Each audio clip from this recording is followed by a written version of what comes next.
Good morning, good afternoon, good evening, ladies and gentlemen. This is SKTV coming to you live from Phoenix, Arizona. Today we are privileged to play host to Honorable Saa Philio Joe. He's going to be our guest today. We're going to discuss a variety of issues. You don't want to miss this conversation. So we want to encourage each and every one of you to share the show. We're going to be back in a few seconds, in a few minutes, actually. Share the show, folks. Share the show, everybody. There are things we can do. We bring in good news and we give it to you. We judge it for podcast and connecting people and culture from here and up out of the globe. Foreign people who waiting to sell. Blessing our time and our efforts are rest. The brothers giving us here and the promise from them. The welcome and life without fear. A lyrical health. Master. Clé pali suo me kanyo ake SKTV benyo. Sema cheni tina ke asema jamu. Enji sano muni emu aye yo. Enji lofa mui emu aye yo. Let's go TV, the best in Liberia. Let's go TV, the best in Africa. Let's go TV, the best in Mama Liberia. Must hold by the lofa and grandmaster. Ena dine ya tumale, ena salia ya tumale, ena kwanakli ya tumale, ena kodubwa ya tumale, ena dine ya tumale, ena salia ya tumale, ena kwanakli ya tumale, ena kodubwa ya tumale, ena napagi ya tumale, esta tiki, ena napagi ya tosi wako maya tumale,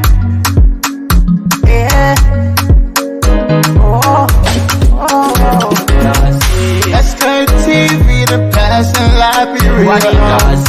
Let's go TV, the best in Africa. Let's go TV, the best in Mama Liberia. Must hold by the lofa and grandmaster. There are things we can do. We bring in good news and we give it to you. We judge it for podcast and connecting people and culture from here and up out of the globe. Foreign people who waiting to sell. The blessing our time and our efforts are rest. The broadcast we giving a real and the promise from best. The world with my life without fear. From Grandfather Nima to Lufa, from Riverside River G to Chide, from Grand Crew, Bombing, Kidman, Montserrat, San to Backwalu, from Maryland, Bonk to the Mikey B. We the best in the land, yeah, LIB. We the best in the land, yeah, LIB. We the best in the land, yeah, LIB. Let's go TV, the best in Liberia. Let's go TV, the best in Africa. There are things we can do. We bring in good news and we give it to you. We judge it for podcast and connecting people and culture from here and up out of the globe. Foreign people who waiting to sell. Blessing our time and our efforts are rest. The brothers giving us here and the promise from them. The welcome and life without fear. A lyrical health. Master. Clé pali suo me kanyo ake SKTV benyo. Sema cheni tina ke asema jamu. Enji sano muni emu aye yo. Enji lofa mui emu aye yo. Let's go TV, the best in Liberia. Let's go TV, the best in Africa. Let's go TV, the best in Mama Liberia. Must hold by the lofa and grandmaster. ena dine ya tumale, ena salia ya tumale, ena kwanakli ya tumale, ena kodubwa ya tumale, ena dine ya tumale, ena salia ya tumale, ena kwanakli ya tumale, ena kodubwa ya tumale, ena napagi ya tumale, esta tiki, ena napagi ya tosi wako maya tumale.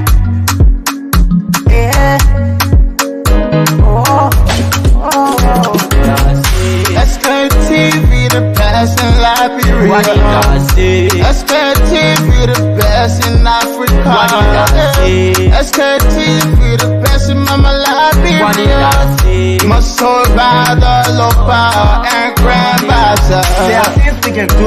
bringing good news and we give it to you. We talking for podcasts and connecting people and culture from here and out part of the globe. Qualified people who waiting to serve. The flesh, the time and the efforts are rest. The broadcast we giving a real and the promise my best. To work with my life without fear. From 10,000 Nima to Lufa, from River Sass, River G to Chide, from Cancun, Bombing, Cape Mount, Montserrat, San to Backwater, from Maryland, Bonkan to the Mikey B. We the best in the land, yeah, LIB. We the best in the land, yeah, LIB. We the best in the land, yeah, LIB. SKTV, the best in Liberia. SKTV, the best in Africa. There are things we can do. We bring in good news and we give it to you. We talking about podcasts and connecting people and culture from here and out part of the globe. Qualified people who waiting to serve. The blessing, the time and the efforts are rest. The brothers giving us here and the promise of death. To work with my life without fear. A lyrical health. Master. Clay Paris, who make on you, I can't ask it if you been you. Say my journey, Tina can I say my jamo. And yes, I know money, the more I know. And you love the more I know what it is. SKTV, the best in Liberia. SKTV, the best in Africa. SKTV, the best in Mama Liberia. Muscle Rider, Lofa, and Grandmaster. And I delay ya to money, and I salia ya to money, and I wanna play ya to money, and I could do ya to money, and I delay ya to money, and I salia ya to money, and I wanna play ya to money, and I could do ya to money, and I don't get it now ya to money. That's the baby, and I don't get it now. So she walk on my ya to money. Yeah. SKTV, the best in Liberia. SKTV, the best in Africa. SKTV, the best in Mama Liberia. Muscle Rider, Lopa, and Grandmaster. There are things we can do. We bringing good news and we give it to you. We talking for podcasts and connecting people and culture from here and out part of the globe. Qualified people who waiting to serve. The flesh, the time and the efforts are rest. The broadcast we giving a real and the promise my best. To work with my life without fear. From 10,000 Nima to Lufa, from River Sass, River G to Chide, from Cancun, Bombing, Cape Mount, Montserrat, San to Backwater, from Maryland, Bonkan to the Mikey B. We the Child, and I want to be the child. SKTV, the Thank you. best, So my team. the best in Let me Liberia. see. SKTV, the No. best in So Africa. that is not SKTV, set. the best in the whole wide world. Seku, Melbourne, I don't know whether you getting me. If you getting me, then well, I'm good. yes, Melbourne, I'm Good to getting you. go. How are you? Good. I'm okay. Thank God. What are you doing? Something is happening. I don't know from your end, but what is coming from No, my end? enough from my But end. I was hearing. Let me see. Maybe the other guy that was. yeah, a lot of I just sound. muted. I just muted him. I think that's Samson. Yeah. So Good. we are doing okay. We're ready to go. We just communicated with our guest a Mhm. few minutes ago, so he's getting prepared to log on. You know the upper pay. So Yeah, so you got to give it a little y- chance and time yeah, because maybe I it will understand take time for it's you to another get year ready. war. Yeah. So Melbourne, Mhm. while we waiting for the paper to Mhm. uh, join us, I want you to recognize some of our people. I don't know if you're close to the computer or you're far away. If you can see them, then you can. If you cannot, Yes, then I will. indeed, I can see some of them, and I can see them, so I'm going to recognize them. And let me say, indeed, thank you so much. Thanks to all of our followers and our viewers.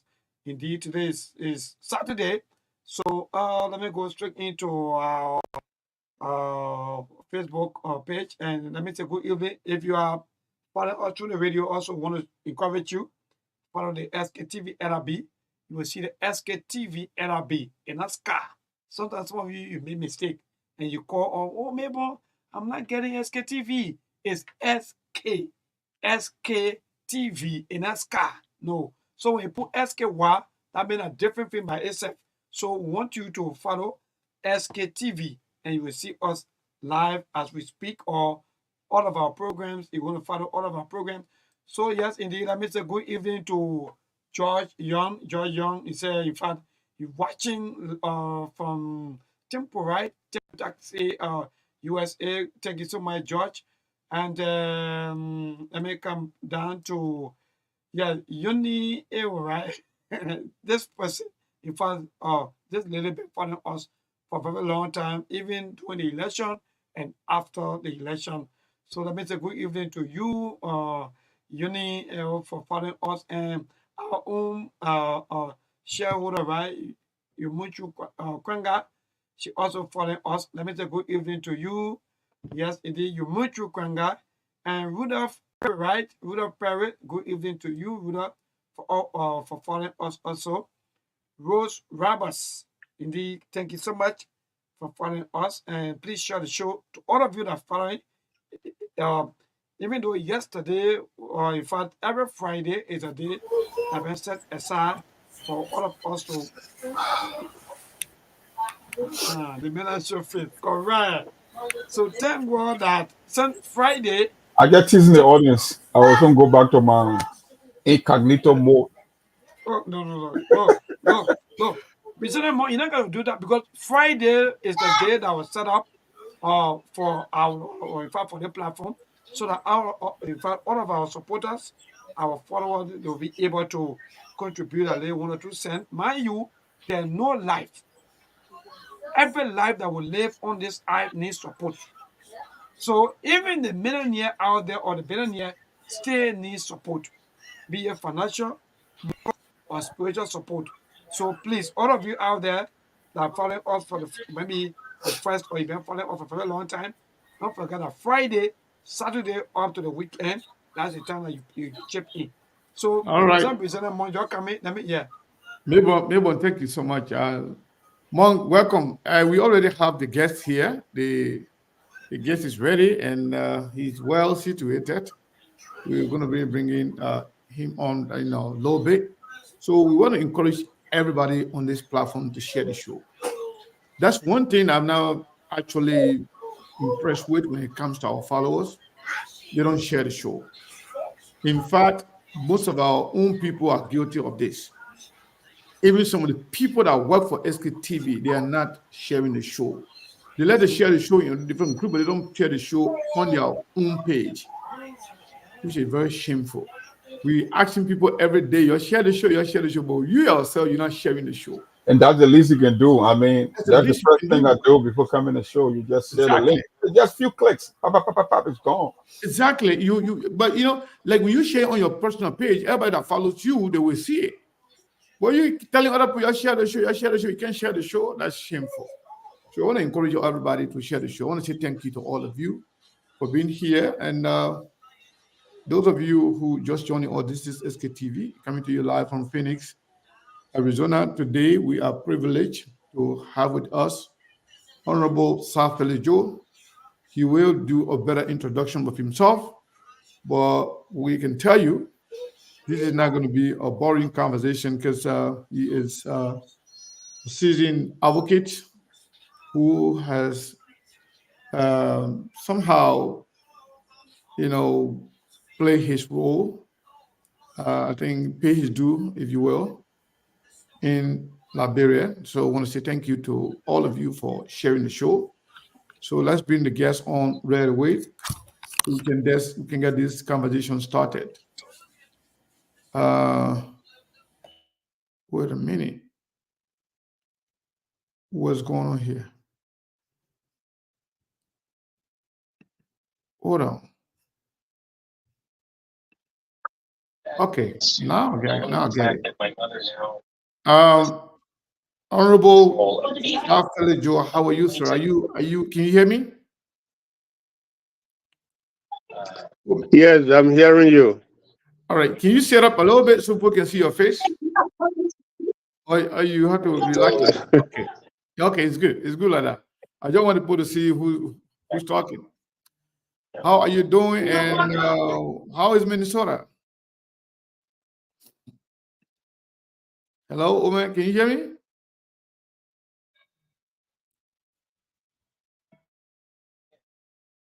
Hello, can you hear me?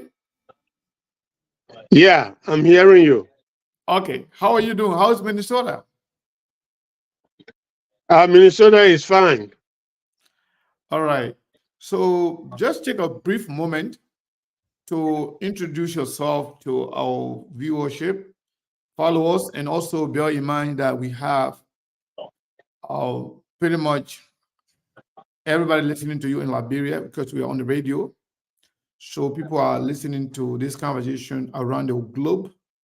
That means anything we say here today is being not only being recorded, but being listened to by the entire world. So I want to say thank you for choosing SKTV to come here today to have a conversation. So please take a brief moment to introduce yourself to our audience, if you will.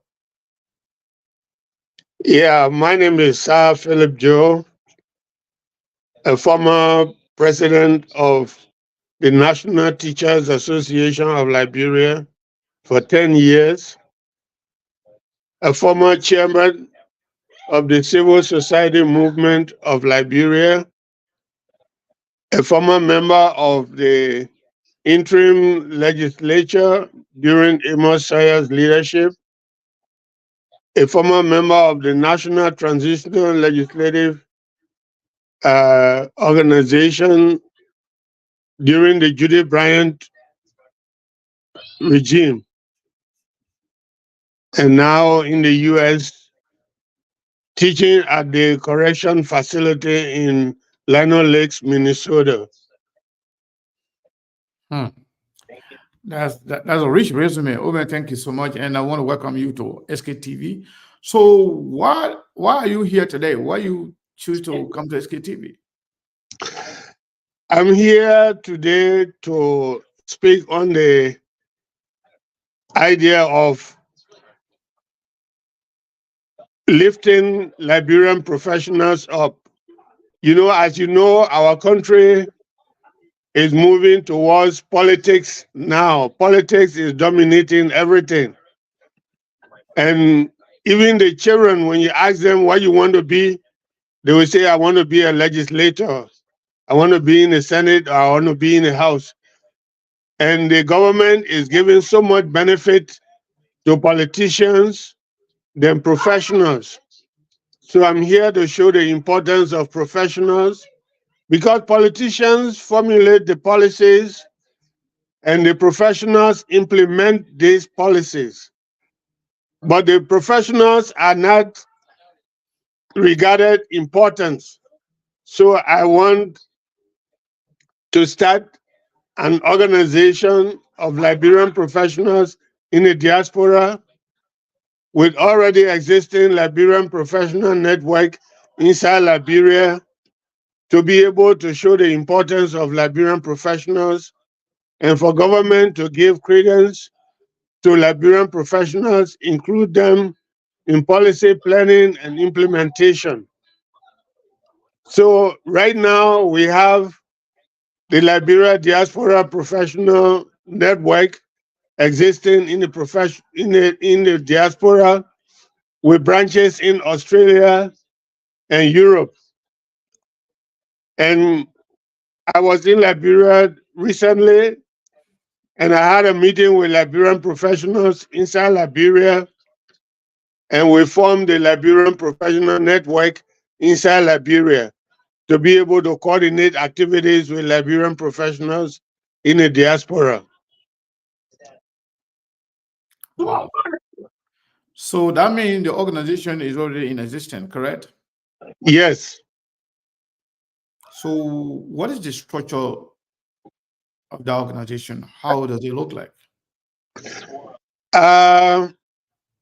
Right now we have interim chairman, and we have the code of officials, and we have an established email, which is professional thenetwork@gmail.com. Okay. So people can join by using our email, by sending us their professional information from Australia, from Europe, from United States. And those in Liberia, we already have leadership in Liberia. The president of the Liberia Nursing Association is the chairman for the Liberian leadership. He's called Benjamin Swami. He's the president of Liberian Nursing Association. So we have a structure there, and the Secretary General in Liberia is the Secretary of Liberia Custom Brokers Association.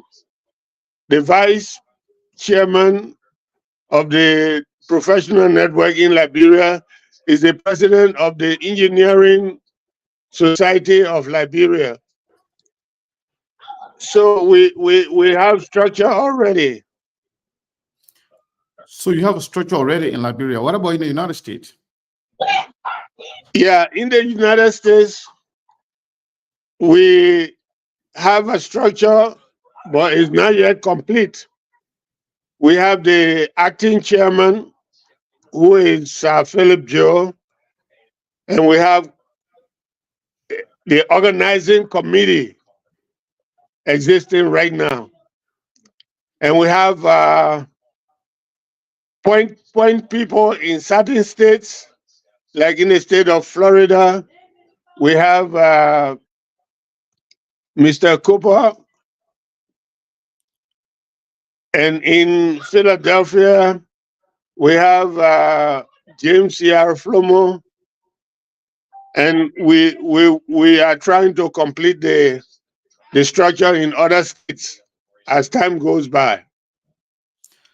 So when we ask, what is the objective, the aim and objective of this professional network? What are you trying to achieve? The first objective is to develop a professional voice that will be consulted and involved during policy planning, and especially during policy implementation in Liberia. The second objective is to help influence professional practices and maintain professional standards through peer interaction and other meaningful programs. The third one is to constantly evaluate professional practices and provide remedies leading to effective service delivery to the Liberian public. The fourth one is to seek assistance from professional institutions, organizations, universities, and governments for the building of capacities of Liberian professionals. The fifth objective is to serve as a united front of Liberian professionals for the program of seeking redress for grievances and condition of Liberian professionals, especially in Liberia. Sixth, to celebrate professional achievements of professional individual Liberian professionals, including educational achievement, job promotion annually at a well-designed public program. 7, to help protect the rights of Liberian professionals when and if the rights of professionals are infringed upon, especially in Liberia. Okay. So this sounds like the format and the structure is kind of similar to the civil society, organization back then when you were the chairperson. And I remember when I used to work for the transport union, we had several, interactions, we had several protests and stuff in Liberia. I remember when we spoke the last time, I think I reminded you about some of the stuff that we did together. So, how is the government going to actually be impactful to this process, the government of Liberia? Yeah, first and foremost, let me clarify, we're going to be a non-political professional body that will liaise with government professional offices like the law enforcement professionals will liaise with the police and other law enforcement institutions. Okay. Engineering will liaise with public works, and the education profession will liaise with Ministry of Education and the like. We've already sent a letter to the president of Liberia explaining our existence and giving our objectives and agreeing to work with professional offices of government in order to raise the standards of Liberian professionals in Liberia. So have you gotten any redress from the government as of yet? Unfortunately, we have not. And this letter went right after election, and we have not gotten a response. We are yet waiting for a response. Do you have any relationship in terms of knowing each other, any camaraderie, between you and the current president? Well, yes. As far back as the existence of the current president, when he was manager of LPMC in Vanjama, we interfaced. He was very helpful in helping students at the university pay their school fees, including myself. So we've come from a long way. So you were in Liberia. You said recently you were in Liberia. Were you in Liberia for the inauguration or for different purpose? Yes, I was in Liberia for inauguration. So did you have time to speak to the president at all? Yes, I met with the protocol, and the protocol kept telling me that they will make my appointment. They didn't make the appointment until I left. So I left that assignment with the leadership of the Liberian Professional Network. I also sent a letter to the legislature, the speaker of the legislature. In fact, I met briefly with Fanate Kofa, and he agreed to meet with the leadership in Liberia. And I also sent a letter to Madam Yomle Kanga, and I spoke with her assistant, and they agreed to meet with the leadership in Liberia. So that is ongoing.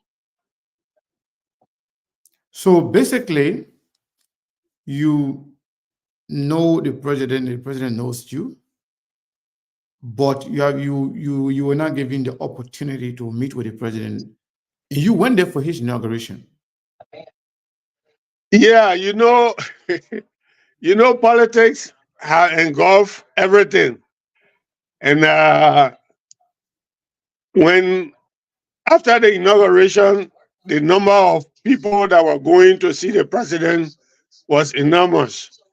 That I can tell, because when I met with the protocol people, and my issue was not political, it was professional. Maybe that was the reason it was downplayed.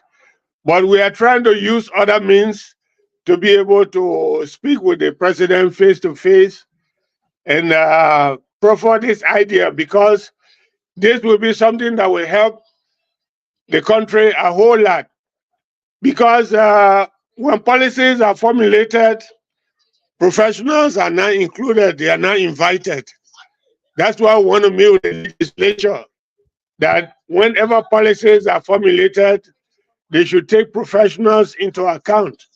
Because when you talk about building hospitals, building clinics in every part of Liberia, you got to take in account of those who will run those hospitals, the qualification of doctors, the qualification of nurses, of healthcare professionals, and that got to be taken account. And that had not been done in the past, so we want that to be done. So we will also meet with the legislature and the president and the executive branch of government to make sure that professionals are reached out. And we want even the schools to know the importance of professionals. We want the students, the 12th graders who are graduating from high school, to choose their professions, not only to be senators and representatives, but to choose to be doctors, nurses, teachers, lawyers, engineers, and what have you. We got to make that aspect very important to students coming out of high school, so that people will not just be gearing towards politics. And that is being considered now because right now the salaries of politicians is far higher than the salaries of professionals. So no doubt why students are gearing towards being towards political positions than professionals. But we have to show that professionals are important in the implementation of policies of government. So we got to do that. So before I switch to my colleague to ask you a question, I want to. So, how do you intend to manage this professional network if you're going to have a structure in Liberia, a structure around the globe? How do you intend to manage it financially? Is it going to be something that you're going to be networking among yourself to raise funds, or you're going to want the government to take some initiative in terms of funding the existence of this network professionals? Realizing the financial situation in Liberia, that's why we connect the Liberian professional in the diaspora. The Liberian professional in the diaspora will sell the idea to universities, to professional organizations existing in Europe, Australia, and United States, to be able to collaborate activities. To be able to do that, we need to know the problems with the professionals inside Liberia. Take, for example, the law enforcement. What are the problems facing the law enforcement in terms of training, in terms of workshop? So they will be able to develop programs that will encourage and strengthen and improve the standards of professional law enforcement officials in Liberia. And we'll also be able to develop an evaluation network that will evaluate the professional law enforcement officials. Even though the law enforcement is considered to be bad by the public, but not every law enforcement official is bad. There are a lot of good law enforcement officials. That's why we will institute a program that will celebrate and recognize those good law enforcement officials on a yearly basis, to encourage them to move ahead. And that will be repeated with the engineers, it will be repeated with the health workers, it will be repeated with the teachers on an annual basis, to appreciate those who are doing a good job, and recognize also those who are not doing good job, and encourage them. One of the things we're trying to do is to have a continuous training program. For example, in the teaching field, teachers who have been there for 10 years, we have their professions dull. Their professional output will be dull in some point. So they will have to sharpen their professions maybe within 5 years or within 10 years. So we have to do that. And to do that, we have to liaise with the professional organizations inside Liberia to recognize those whose professions are dull, to improve them and organize workshops for them. And also recognize those who are doing well and appreciate them. So, many Liberians, as you alluded to, believe that everything in Liberia is about job, seeking government job. What do you say to those who think, oh, these people are trying to create another staffing agency for the purpose of seeking government job? Even not you, but to organize an organization that you may want to use as a stepping stone to getting government job, wherein people will be somehow required to go through this professional network in order to be hired by the government, whether it's in the police, whether it's in the engineering, whether it's in the teaching area or anywhere, whether it's a medical area. What do you respond to those? How do you respond to people who say, hey, these are another group of people that would really want to, somehow organize themselves to serve as another staffing agency that want to be there, being responsible to hire for the government, so they too can get a kickback. How do you respond to those people? Yeah, our objective is not only to look for jobs. Our objective is to have a prepared professional individuals for Liberian students, not just to look at politics as the main source of job, but to look at other areas that are significantly important towards development. For example, you can build hospitals, but if you don't have staff that are well qualified to run that hospital will not deliver the goods. You can build schools and universities, but if you don't have the manpower to run those schools, it will not meet the objectives. But it's not just having teachers, but qualified teachers. We are gearing on qualification and professionalism in order to set standards. You can have teachers, but how many of them do have standards?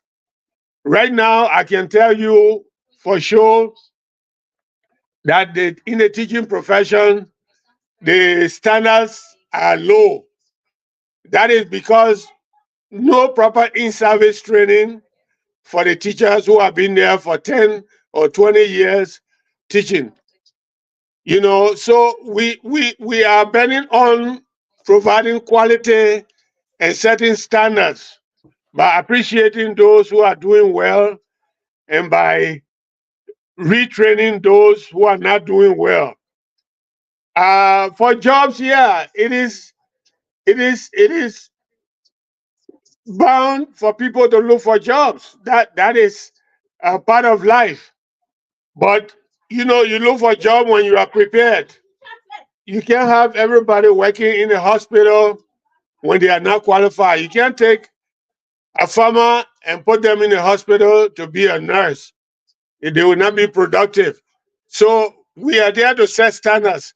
And the reason why we are involving the diaspora professionals is because they are living in countries that have standards, that have improved standards. With the United States, for example, if you stay on your job, nearly every year you go for training, you know.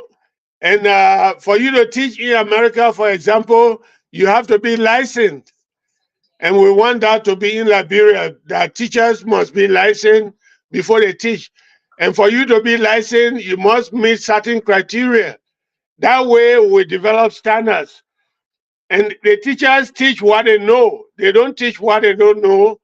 So if the teacher is well equipped, that teacher becomes a good teacher, and it will culminate to better standards and better institutions and better output. So the students will be able to learn better and be of standard, and that way Liberia will be developed. That's our aim and objective. Thank you, Omer. Let me get to my colleague here. Mong, are you there? Do you have a question for Honorable Saa Philio Joe? Yeah, I have a question and a statement, and welcome once again to SKTV. You see, the thing is, our problem, like bro, is not about professionals; it's all about the intent. And you ask that question indirectly, Sekou, people might bring this thing as another job-seeking opportunity. No matter how you want to put it, people will interpret it that way. Because don't forget, we don't have a traveling, how they call this, how do I place a private sector job? Most of the employment like bro is within the government. And the last time I remember, even Mr. Saa Philio Joe, he was a representative in the Transitional Legislative Assembly. And the people of Foya District, I think dating back to 2005, petitioned him to run for the Senate position in that county. And so they will say, okay, Mr. Saa Philio Joe, like the plan is kind of, it sounds great on paper, it's good, but at the end of the day, it stays about job. You can talk about training. At the end of the day, who's going to provide the funding for you to train people in Liberia? It will be the same old government. So I love the idea, I love the initiative, but at the end of the day, people still going to brand it this way. They will say, but the man who's even pushing the idea himself, he worked in government. And the reason our professional flock to government is the same idea that you mentioned, that more young people in Liberia want government job because it's the quickest path to instant wealth. The incentive, you cannot refuse the incentive. So people will say, how do you, at this critical moment, will be able to lure more people into the private sector as opposed to seeking government job? Because at the end of the day, it's the same old thing. We have professionals here who will abandon their job to go and look for a job in Liberia. So it's almost like a rebranding, but the objectives still remain the same, to come to Liberia to get a government job, because they're not going to go into the private sector, the vast majority of them. So how do you thread the needle that in as much as you want to train, because I know professional or real professional won't have a problem finding job for himself. That's why I make it to be a professional. But that's not the case in Liberia. So how do you thread the needle that the people will be training, the bunch of professionals will be putting together to assemble the ideas? How do we transform that to the private sector as opposed to the public sector? How do you how you intend on doing that, solving that problem? Because the biggest problem in Liberia. Okay. The private sector in Liberia exists, excepting that it is not encouraging. It is not as much as the government. For schools, you have private schools, you have private universities, but what we're stressing on is the standard. You know, the standard must be improved. We encourage private sector, we encourage government institutions to be there, but our focus is the standards. You know, don't get me wrong. We're not talking about people not getting jobs, because for people to survive, they got to be working. But we are there to advise government, and that's why we are saying we are non-political. The professional organization will not be part of any political party. We'll be there to advise government. Okay, so the existing private sector that exists now, we'll work with them. And talking about providing resources, we are not going to 100% depend on government. That's why we are saying the professionals in the diaspora will work with professional organizations. Like in the US, we have the Nursing Association. We'll liaise with the Nursing Association that will work along with the Nursing Association in Liberia to be able to organize workshops to be able to develop the mind and practice of nursing in Liberia. That's our focus. You know, when when jobs are available, I think the next thing they would have to look at is the qualification of before recruitment. They don't recruit people who are not qualified. They will recruit people who are qualified. So that's the qualification aspect. Then while on the job, when you stay there for 5 or 10 years, you got to resharpen. It's just like the cutlass, the farmer using the cutlass. When you use the cutlass by making 5 farms in 5 years, that cutlass will be dull. You need to sharpen it. So we have to organize workshops on a yearly basis to be able to sharpen the skills of professionals in every profession. And what is also lacking is the appreciation of professionals. When in an organization like take for instance the police, if you have the police, everybody taking bribe, even those who refuse taking bribe, the police who refuse taking bribe will one day see that nothing is done about those who are taking bribe, and they will also take bribe. Eventually, every police officer will be taking bribe, and that will make an ugly law enforcement society. That also go with teachers. Teachers that will take bribe from students. If those who refuse to take bribe from students are not recognized, they are not appreciated, all the other teachers who refuse to take bribe will end up taking bribe, and that will make a bad school system. So that's what we are going to preach upon. So it's not just job seeking, but maintaining standards. We are going to emphasize on standard setting. So the workshop will be, the need assessment will be done by Liberian professionals inside Liberia. Then the funding and the workshops will be sought for by diaspora professionals who have the means of generating funds from by liaising with universities, non-governmental organizations, and even governmental organizations to seek support for workshops. So that's what we do. So technically, what you are saying, you are trying to standardize uh institutions in Liberia, or I would say, or professions in Liberia. Like that's what I'm getting from your analysis here when it comes to training. And because I know most of the people in the private sector, they got their own standard when it comes to employee that employee must meet. So either way, you will still be focused more on the government side, because if I have my corporation or business in Liberia, I train my employees to certain standard. So they got their own, almost like the ISO in America, the International Organization for Standardizing, right?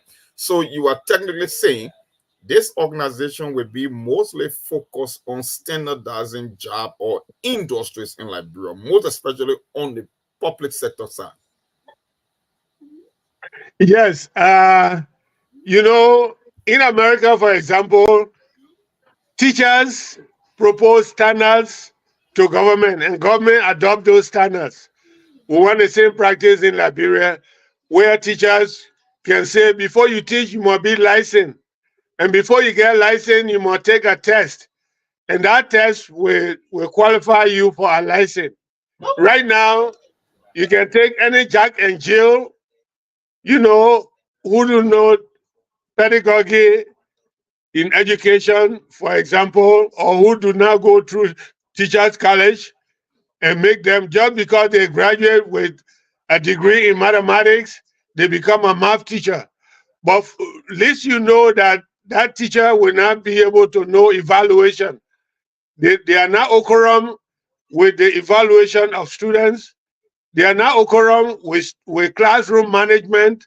They're not occurring with child psychology and many other aspects of the teaching profession. So we are there to introduce those aspects, even in the engineering profession, in the healthcare profession. And what we see in Liberia is that Government is the largest employer, that we know. So we are gearing towards setting standards with the government workers as well as private workers. So it's about setting standards because we want to make sure that standards are set. Because when standards are set, the Liberian public will benefit. Because in the healthcare system, it will bring a better healthcare, better care of the patients, improve standards. We give better standards to the Liberian public. That's what we are stressing on. And finally, did I hear you say Joseph Boakai helped pay your school fee? Oh yeah, I gave him that credence. When I was teaching, I saved some money to go to teachers' college.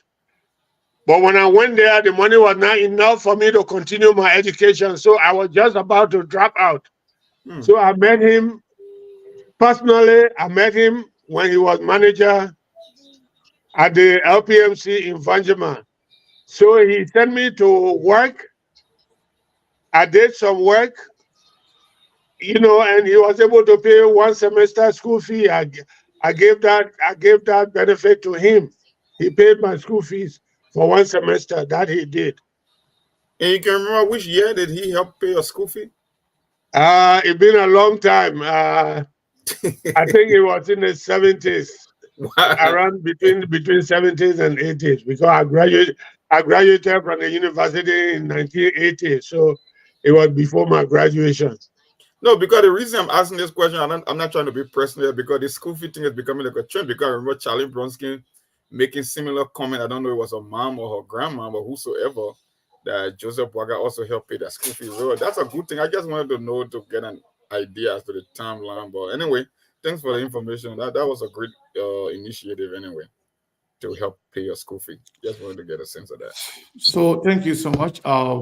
Maybe do you have a question? Because what we're going to do here, the first segment of the show, we allocated that to Honorable Saa Philio Joe. So we will ask him a few questions and maybe see if our people have questions for him. And then we will close on this segment. Then we will move to the political discussion in Liberia. So, maybe do you have a question for Honorable Saa Philio Joe?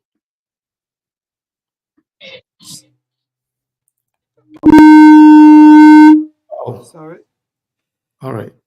Yeah, indeed. Sorry for that feedback. So indeed, that I want to say good evening and welcome to the SKTV. Thank you so much for coming. But we are in a new era. Someone would say, yes, indeed, this is the government of the old folks that have been in a spirit for a very long time. So with all of your expertise and all the things that you just said, so so I want to ask you this question.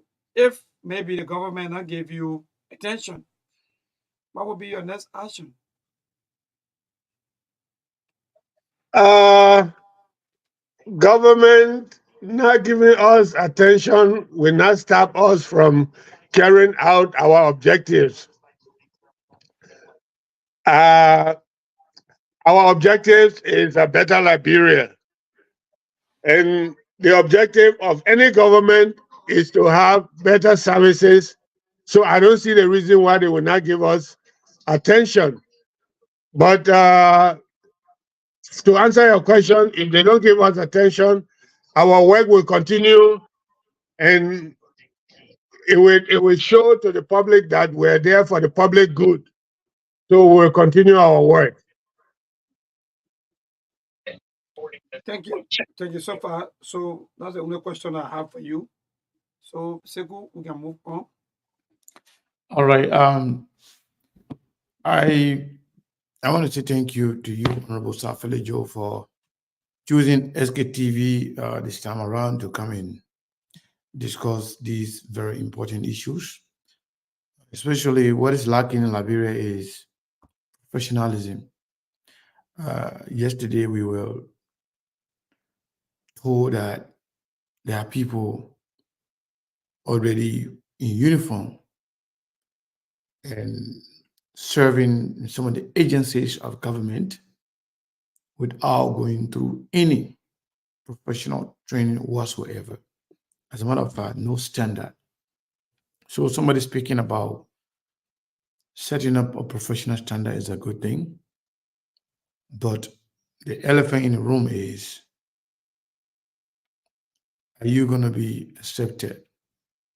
Are you going to be accepted by the Liberian public and by the government? You just said that you sent a letter to the Liberian government since right after the election. Now Joseph Boakai been in power now for more than 2 months. That letter is not being responded to. What's the guarantee that Joseph Boakai government will actually pay attention? So we lost the guest. If he comes back, he will answer the question. However, I want to say this. That particular statement speaks to what we have always said here. Even yesterday we said it. The woman who is speaking, he is an age mate of Joseph Boakai. They could be of the same age. And these are some of the friends of President Joseph Boakai. That was When that question. he said he paid my school fee In the 70s too. in the 70s, that's not like a paying my school fee. It's like he give you assistance. You know, nowadays when you tell somebody pay my school fee, you know, they might go to sponsorship, scholarship. But if somebody give you money to pay for one semester of your school, to publicly say this person pay my school fee is giving them, you know, some recognition, I believe, is promoting them. And I also believe that President Boakai is not in control. If President Boakai was in control, they will not sleep on the letter of these people. These are his friends. Some of the names the Honorable Saa Philio Joe mentioned, I know some of those names. Some of those are old folks that I also know from Liberia. These are friends, age mate of President Boakai. But to see that their letter or their concern being sidelined is because he, as a person, is not in control. And the people who are in control, they don't care. They don't want to recognize these people. They feel like everybody's coming for job. They feel like if they give time to these people to talk to Boakai, to meet with the president, you know, they don't want anybody to actually come closer because they are the one making the decision. And coming closer will expose President Boakai to a lot of different things, a lot of different people that will know that actually he is not in control. That's why they try to stop everybody from reaching to certain proximity. However, I can say that one of the motivating factors of the professional network coming to SKTV is to get the president's attention and to get other Liberian people who may be interested attention. And I can tell you that if that was the intention, which I believe, then that was achieved. Because the United Party people, the United Party government They follow SKTV religiously. They listen to Truth FM. And I think I've gotten the message. And I believe the woman will receive call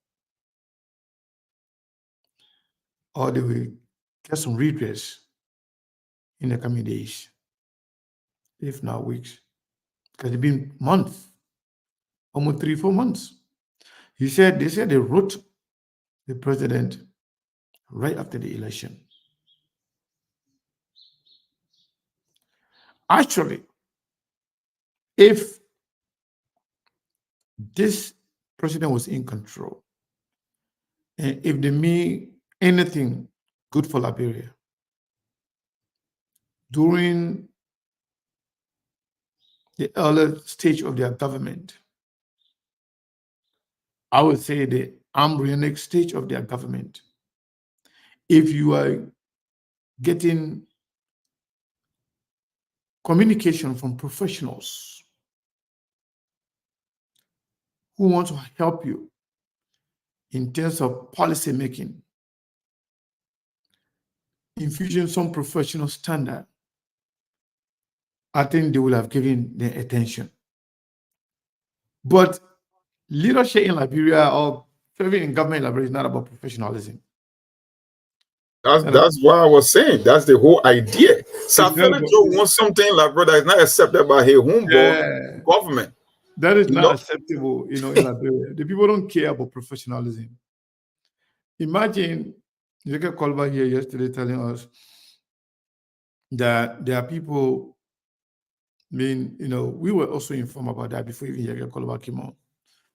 People now being recruited in other agencies and ministries without going through any professional standard, no training, no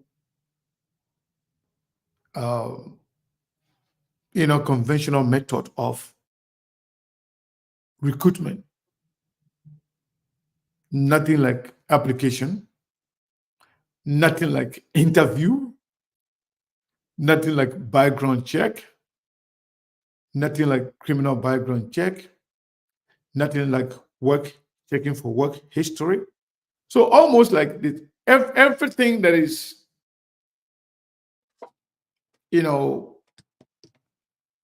customarily the prerequisite of hiring somebody for whatever position they want.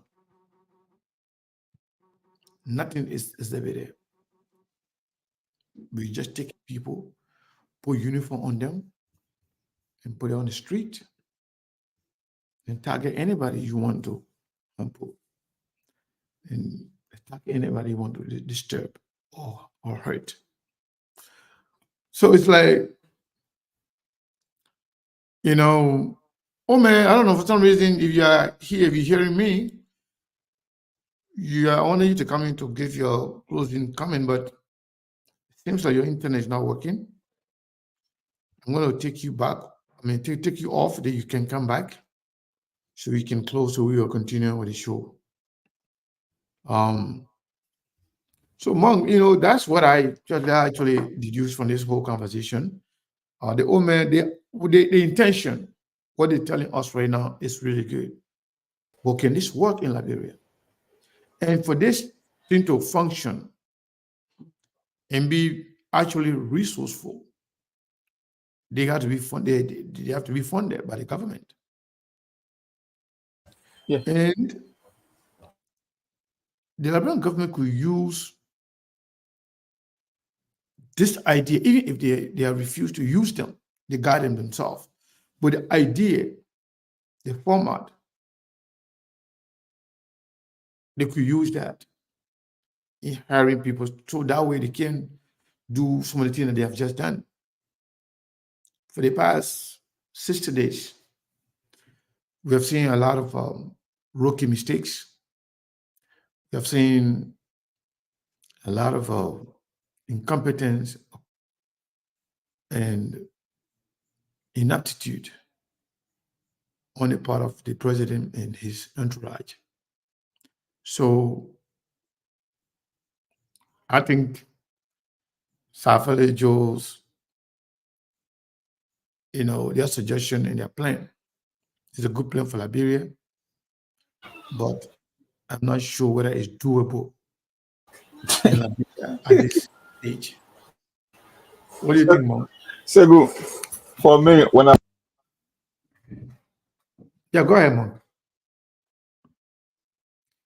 How people gravitate more towards politics, and they gravitate more toward politics. You see, when I listen to people speak, that's why when we came on, a lot of people started trooping in, and then when we started listening, and then they started leaving because some of them told me, say, Seku, take the puppy off, man. I mean, how can you be mean like that? You guys they just won't love get rid of politics. the old man. Prophet Key said I can see loving the old man face, but he just didn't Yeah, be doing that you gonna idea. just love politics. Yeah, let's take some caller here to get their take on the woman conversation. Ben, Yeah. Hey, thanks for having me. Since Ubana here, I will sympathize on his behalf. I'm just kidding. no, you're not the better on the behalf. Just say your, just talk your. Yeah, I know. I'm just kidding. It is a good initiative, but all you guys' questions are very much in place. So these are reasons why, like when nurses come from the Philippines, when it comes to when it comes to America, there are certain things that they do not do. The reason is they have a professional board. They have professional standards back home, and these standards have been verified by the U.S. government. So when America is in shortage of nurses, I'm just using this as just one good example. The first place they run because they know that they have verified these people curriculum over the period of time, and they know when they get people from these places, they will survive. There are other countries that have professional standards in the country. Liberia do not have it. So how can somebody go and take you from that country and say, you know what, you just come here and try to start work? Yes, the initiative is a good one, but I just don't see it happening because in the first place, if you try to maybe ask people that are working like, when was the last time that we had some review? Maybe nobody. So yes, again, I applaud the initiative, but I don't see how it will go anywhere because the last time I checked, the last time Jesus Brother had a degree for agriculture was 200 years ago. I've never seen anyone telling anybody about where he had any review. But thank you. I just had to throw that small politics in there. Thank you. Bye bye. Yeah. So to our audience, to everybody here listening, we want to say thank you to you for continuing to be a part of this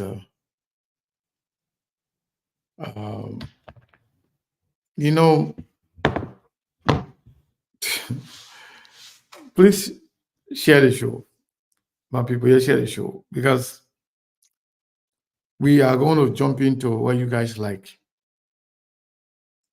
politics. Monk, are you with me? I'm here. All right. So SKTV is informed that Prince Johnson, okay, the woman is here. Let's get him to get his closing comment, then we can jump into politics. Honorable Saa Philio Joe, for some reason your internet, your line get disconnected. So our people listen, and they are still listening. And I can tell you, the president will hear whatever conversation we are having right now. If he's not listening, his people are listening on the radio or maybe live on Facebook or any other social media platforms. So they got the message. And other Liberians, professionals, and other Liberians from all walks of life are also watching and listening. And you have made the case, you have elaborated extensively on what you intend to do and what you intend to achieve and how. So, want to give you time to make your closing comment, and then we will close your that portion for today, and then we are open. If you found it necessary to come back, let us know. We will also bring you back to have a conversation on this subject. Okay, thank you very much. Firstly, let me thank your studio, your platform for the opportunity given us. And we want to make it clear that Liberia will only be developed if we are objective in whatever we do. If our aim is pure development rather than making things political, rather than self-interest. The self-interest in Liberia is overwhelming and is damaging the country. People set up platforms to sell themselves and not for the good of the public. And that must be discouraged. Uh, we have reached a stage of realization. I think even the students at the elementary level will know that we have problems in the country. And that problem can only be solved by ourselves through our resilience, through our preparedness, through our actions. It's about time that we take politics out of objective development. That we, for instance, people become legislators, Senate or House, mainly because of the huge salary. That got to be discouraged. People should become senators, lawmakers, because of their intention or because of their good intention. And, we have a spoiled society, a society that have been aligned by stealing and using the money to get back in power. That got to be discouraged. People got to deal with honesty. We got to teach our children how to work, to become doctors, to become teachers, to become nurses, and not only to be in a house. That got to be discouraged. And that we applaud those who want to reduce salaries of lawmakers, because a poor country like Liberia should not be able to pay the amount of money that is being paid. But it's being paid like that because of the importance attached to the job.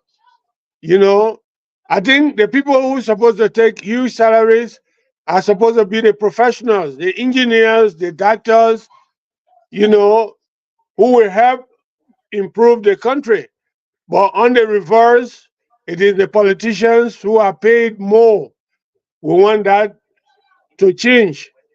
And we are a non-political based organization. Regardless of who is president, we will work with professional offices in Liberia. That's why we are close with the Liberian Professional Network.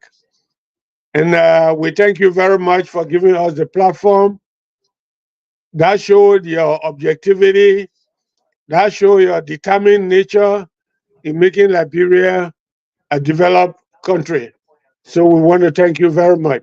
And we want to speak to Liberians in Australia that we have George Foma, who is appointment in Australia. He will receive your applications, those professionals who want to join the network in Australia. George Foma is a trained police officer in Australia, and you can get to him and register your membership. Then in Europe, we have Melvin DeShield, who is appointment in Europe. When you live in Germany, England, or Italy, or any part of Europe, you can join the organization by contacting Mr. DeShield. Of course, in America, we got a host of point people In Florida, we got Mr. Albert Cooper, who will be able to receive messages. We got Mr. J.J. Jackson, who will receive information. We got Mr. James C.R. Flomo, who will receive messages and applications for membership. We want this organization to grow. We want our objectives to be met because the beneficiary of our activities will be the Liberian public. And we want to thank the SKTV for giving us the platform. We thank you very much. Thank you. Thank you so much. We appreciate you, and get back to us anytime, and we will be more than waiting to bring you back on. Thank you so much. Thank you. All right. Steve, welcome. How are you doing? Yeah, I'm doing well. So, my people, yeah, thank you again for sticking around. We still have about 35 minutes on the radio in Liberia. I want to take this time again to welcome all of you back. You know, sometimes we have to encourage everybody, and that makes SKTV different. We have to accommodate every Liberian, every sectors, regardless of what you're doing, that day. You must take your time to listen to other people. Everything is going to be about politics or hardcore politics. There will always be politics somehow, some ways. There are a lot of unanswered questions, but we have to give everybody the benefit of the doubt, the opportunity, so they too can feel that sense of belonging when it comes to SKTV. SKTV for everybody. Old, young, professional, not professionals. Everybody, wants to come to have their voices heard. We will definitely provide the opportunity to them and for them. Some will pay, some will be pro bono. Like today, the owner called us and informed us about the intention, the ambition. We told him, well, no problem. We charge him $0. Some political actors, some political activities, we charge. But if you are, a member of this platform, whether a subscriber or stakeholder or anybody, once we have some association with this platform, even if we were to charge people for anything, you can never be at the same level with other people. You always have that leverage. You always have that privilege.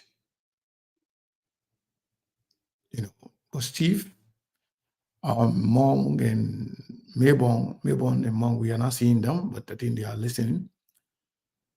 On the political side of things, I want to put this thing to Steve. Maybe Steve will use this time to greet the people and then respond to this development. Prince Johnson had a meeting and he informed the people that they shouldn't worry that the war in economic crimes court is going nowhere. It's not going to come. He's saying that he had assurance from some people. I don't want to call him, but the executive, also some within the Senate, that they have given him assurance. They even told him that the War and Economic Crimes Code is illegal. In order for it to happen, the Liberian legislature were going to have to craft a different document, constitute or create a law. They told him they shouldn't worry. There will be no war crime code. And SKTV was privileged to have talked to someone who was in a meeting. And Prince Johnson said, there will be no war crime code and people shouldn't worry. So where is he getting this confidence from? And is this the reason why Joseph Walker is dragging his feet? To you, Steve, since you just come in, you can take your time to greet our people and then respond to this. This is very, very, concerning. Thank you, Mr. Kane. Thanks to our many listeners and our viewers around the world. As always, the Liberian people are the most important people on earth. And as always, the Liberian women are the most beautiful women on earth. Let me start the conversation first by saying that I'd like to remind the Liberian people about Prince Johnson. Prince Johnson most recently spoke, and in his recordings, he said one of Joseph Boakar's supporter, in person of Mrs. Gono, Maipia Gono, that according to him, she was loving the Flotoma, or she is loving the Flotoma. Flotoma, which is known to be a businessman in Nima County, who also allegedly has a connection with Jeremiah Kuhn. But in that recording, Prince Johnson says some things. Some of them he spoke in Gio, some of them he spoke in English. We interpreted the Gio part and the English part as well. In the English part, he said Maipia Gono was going to be announced or nominated as superintendent. Superintendent, yes, that's it. Superintendent in Liberia. And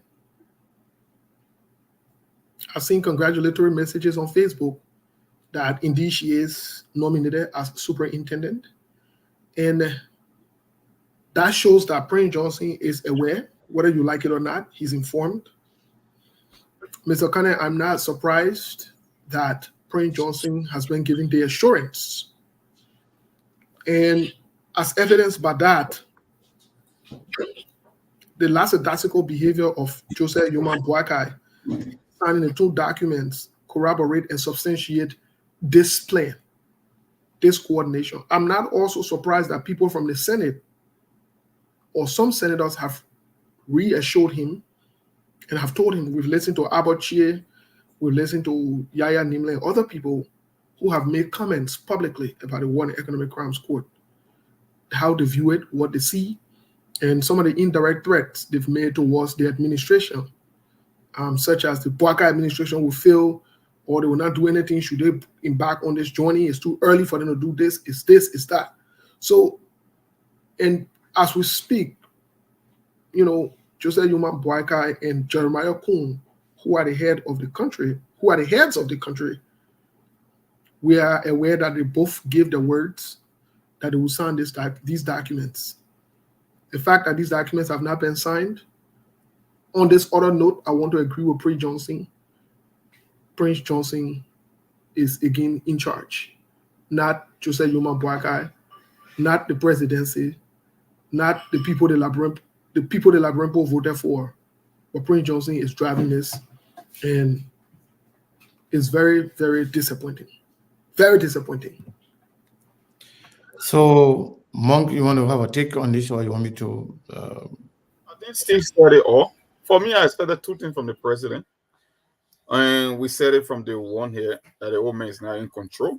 And he himself been confirming that sentiment day after day and night after night. I mean, the allegation Yeke made against the president, you would think that Joseph Boakai will respond swiftly within the space of an hour because that's treasonous, that's impeachable, that's an impeachable offense. So they say silent means consent. If he's not saying anything, then it means exactly what Yeke is saying is the truth. And those are grave allegations. What Moses just said is the truth. Prince Johnson predicted what was going to happen. He threaded the needle that Flo Toma is having a or relationship with this lady in question. And Flo Toma and Jeremiah Kong are business partner. So the reason she was going to be put there strategically is to conduct business dealing in terms of businesses and concessions agreement. You know, she's the superintendent for the county. I mean, almost like on the county level, the superintendent is like the president for the county.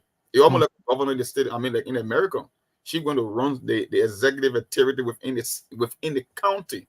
So she was going to be put there strategically. And guess what? Within few days, it is confirmed that she's going to be the next superintendent. So sometimes you want to believe that Joseph Boakai is not in the know, but that's a lie. He's aware of things that are happening. Maybe he might not be assertive in pushing his own agenda, but he's fully aware because when it comes to the superintendent position, it's a direct, it comes from the president's office directly. I mean, he's the one making those appointments. So if a guy like Prince Johnson, who will want to believe that he's not in control, can make such a bold prediction and be 100% accurate in his prediction, then it gets a confirmation that Joseph Boakai himself is on board. So the whole issue of the war crime code, like I said, I want to be proven wrong on everything I will predict on the show. I will take the opposite of everything that Joseph Boakai is expected to do because I love to be proven wrong. And I will stay in my lane. I hold my position on all the critical issues. I'm not bullish about war and economic crime code. I believe, in as much that there are pressure coming from the international community, that Joseph Boakai might likely do the opposite. So the people who are expecting the whole thing about war crimes code and accountability, like if you're talking about, we said in the show yesterday, if you're looking at all the challenges that this administration is faced with, including forming their own government, and you want to bring the drama of an impeachment against a speaker, it tells that the old man is not, he's not ready for prime time. He's not into the success or the progress of the country. It's just about paying political dividend to people that supported this whole rescue train and trying to, that you saw it with Saa Philio Joe. Do you think the Joseph Boakai people are interested in hiring professional or setting standard when the people themselves that run the show could care less about standard? The very same code of conduct talk about merit-based hiring. It's in the code of conduct, it's one of the provisions that you hire people based on merit, people who are qualified to do the job. Does it suggest that the people that Joseph Boakai hiring, that they are qualified for most of the job, most of the people that he made, that he appointed? I don't think so. So, I mean, or Steve just said it, or just my 1 or 2 cents on that particular subject matter. So, in our related development, SKTV is also in possession of a conversation or an information that the U.S. Congress Committee on Foreign Relations have started a conversation of placing sanction on Liberia as a country should the government fail to establish war and economic crimes code, and Liberia will be declared unsafe. Liberia will be somehow also considered as anti-democratic nation, and the country itself. You know, we were told we even try. We are trying to bring some of the actors on the platform for conversation, but we were told to be a little patient. There are certain things that they don't want to discuss until decisions are made on those things. And the Liberia as a country will be sanctioned. And many government officials, travel restriction will be issued on many government officials. When I say many, I mean a lot, including people in the Senate and people in the executive and people in the judicial branch of the government. At this point, the only organ of our government that is being spelled out of this whole thing to say, you know what, these people, they are ready for business and they are doing their job, is the House of Representatives, and not all of the members of the House of Representatives, people who voted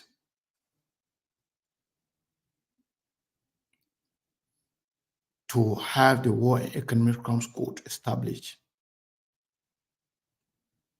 They may be somehow okay.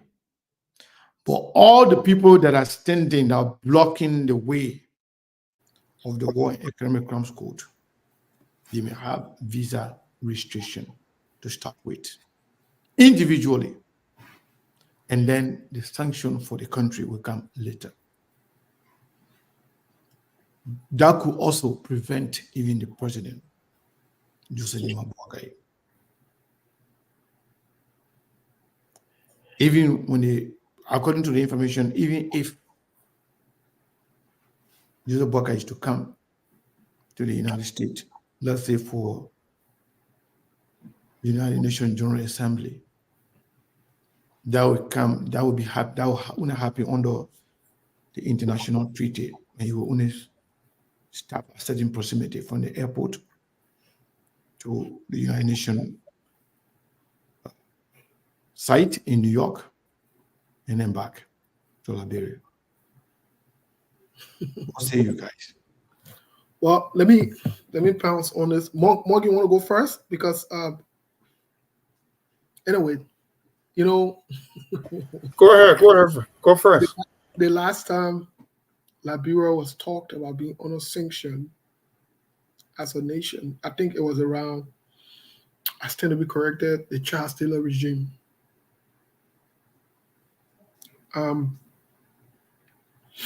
Let me say this to the people in Liberia.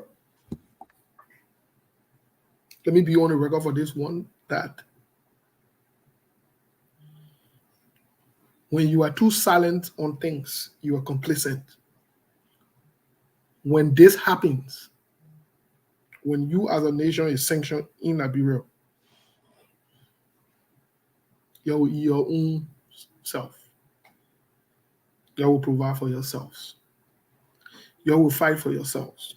It will be very, very difficult. Let me be very honest. We are not in normal times. We are not in normal days. Around the world, there are conflicts going on. You can barely raise revenues for yourselves to sustain yourselves. You are not doing farming to sustain yourself. You are not producing to sustain yourself. I only feel sorry for the poor people, but at the same time, I can't feel sorry for you because all of you are sitting down there quietly and all these things going on. So I will say in a nutshell, if and when you are sanctioned, maybe that will give you the strength to rise up, to stand up to this government. You know, we've said this thing over and over that Joseph Boakai been playing games and he been lying and been behaving crooked. But this will be the last bus stop. We said it a week ago that this little game that Joseph Boakai been playing, it will impact a lot of them. It will impact the country. Or it will so impact the country that the people will rise against Joseph Boakai. They will stand up against the government. Even the military and the police people that you're depending on, they will join the people. Just so you hear this, Joseph Boakai got to be very careful about this move. This particular move that you're joking with, you all want to protect and shield certain people. It will give you a hard time. It would. I don't want to use the word bring the government down, but unfortunately, it will impact the government. Let us be clear about it, and we don't want to be on secret. Won't be on record, so that today talk tomorrow ain't happening. We can say, and we told y'all on the show, you're treading on the wrong path. Joseph Boaga told the people that he will bring the war on economic crime. Joseph Boaga agreed for that. He did agree to it. Nobody forced him. Nobody forced Joseph Boaga. He decided that he would do this. He's on record. Those small games you can play with Costa, Ure, CPP, and other people, that one are your labyrinth thing. You don't play with certain people. You don't play games with certain people. We have asked Joseph Boakai to sign this paper and leave it alone and let justice take its course. Joseph Boakai still playing games. Let me say something to this effect. That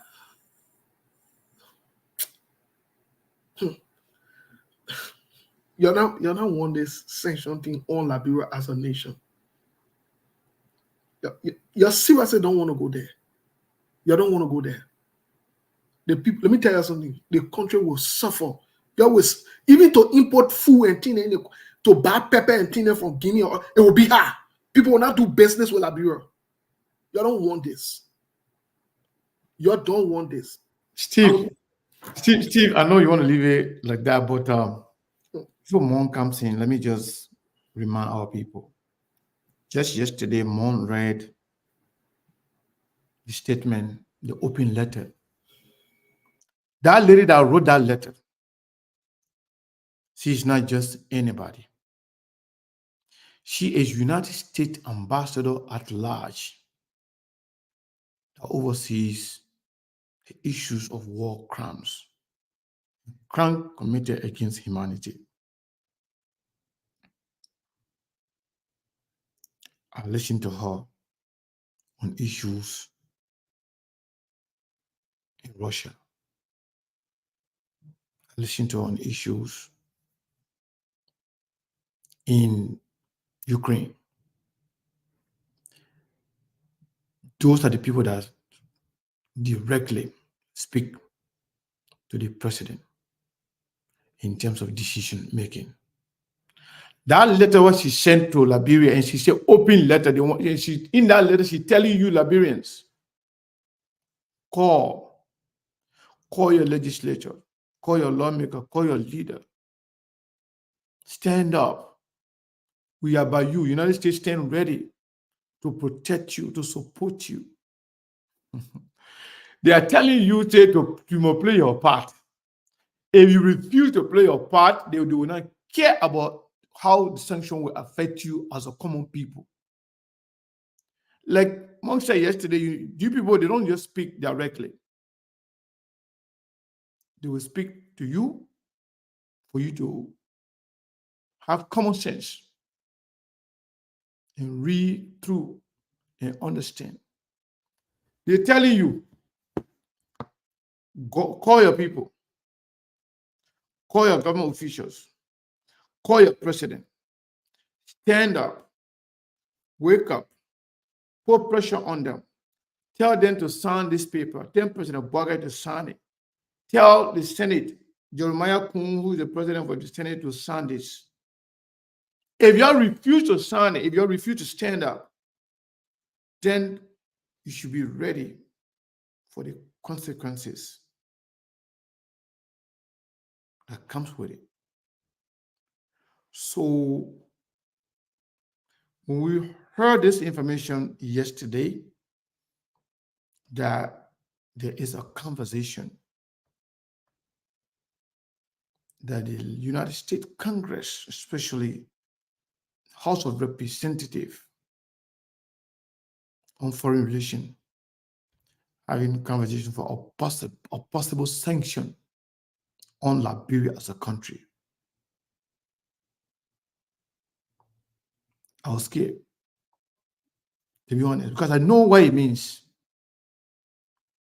Country then that got oil. They got money. Hiya. They got their own companies that produce their own rice. They got everything for themselves when they are sanctioned. For example, Iran. Iran got their own car. They get their own internet system. But you know why every day their citizens can get out, even against a tyrannical regime, can get and get on the street? Because the people, they know how to tie the screw on you. And when they tie it, maybe Joe Boy will go to, look at me saying Joe Boy, I'm sorry. Maybe Joseph Walker will be going to Ghana for a triple bypass surgery.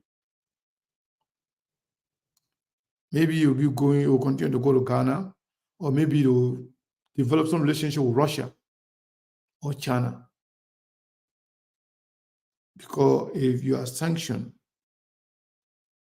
and travel restriction is issued on you, the only time you will come here, you will be doing the United Nations General Assembly. And if you have a restriction, you can only go certain proximity. And that will be only around New York City, from the airport to the United Nations Center, and then back to Liberia. Those who want to see the president will go there to see him. And guess what will happen? All of you that stole money and get it in the bank, whether in America, in Switzerland, in the other place there, in the other places like say, those of you that took your money to Cape Verde, the one that got your money right there in Philadelphia, in Pennsylvania, in New Jersey, in North Carolina. I just decided to call some of the area there now because we know exactly what's going on. The one there in San Francisco, California. The area they put into that put the bank, the money there in their children's name. The people got everything. And travel restriction will be issued. So whether is the Minister of Foreign Affairs, the so-called chairman for Foreign Relations Committee, everybody, when they issue that travel restriction, they will not come to America. And Liberia will be declared as anti-democratic nation, a country that is governed by corrupt people, murderers, and drug smugglers. I don't think Liberian people want to see that. And you know, they say when the water dry, fish eat fish, right? It will be worse. Monk, are you there? I'm here. So that's the new development, my brother. You know, sometimes when we talk about international politics, most people say, "Oh, you guys go to Liberia." I tell folks, when you don't understand international politics, you won't even understand your own politics because the war is interconnected today. We are all one of the same. One instance or one situation, certain part of the war affects the rest of the world. The thing here is, to our international partners, they will have to take a bold step. Maybe it might sound radical because they want to use the traditional approach, and the traditional approach does not work in Liberia. You know, there is a consensus in Liberia that people believe that you can get around sanctions because the same people that stole from the country, that ripped the country apart, that steal from the country's coffers, they believe that if the U.S. gets into a place of traveling ban on them, it's not going to impact them in the long run. You heard Siri Ali making such a statement. We play on this show that he been on sanctions since the 90s, early 90s to mid 90s. I mean, from the Charles Taylor regime up to now, and he's still surviving. That is why they believe they can do things and get away until our internet. You see, sometimes the international partner themselves, they get me confused as to what they actually want. Because like sometimes they speak with both sides of their mouth. I was just going over the the recent how they call it said report from the World Bank about how poverty has increased at 3.5 million Liberians live in poverty. When you go to the MCC website, the Millennium Challenge, right? The MCC got three major objectives: to promote economic growth, open market, and to increase the living standard of people around the world. That was it. It was the same people, this MCC, that gave the WIA administration a passing mark. They call it the MCC scorecard. Seku, let me tell you something. The MCC scorecard is getting credit for fighting inflation, political rights, civil liberty, control of corruption, trade policy, freedom of information, gender equality, health.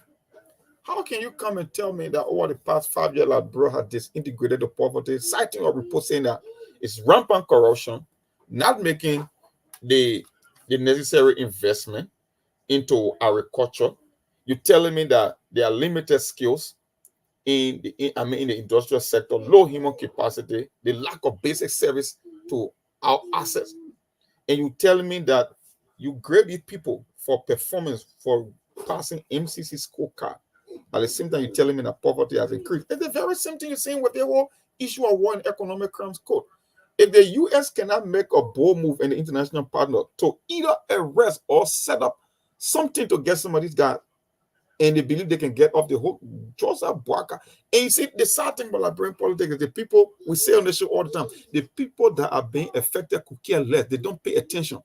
And why do you think it's the case? Poverty. I said it on the show countless times.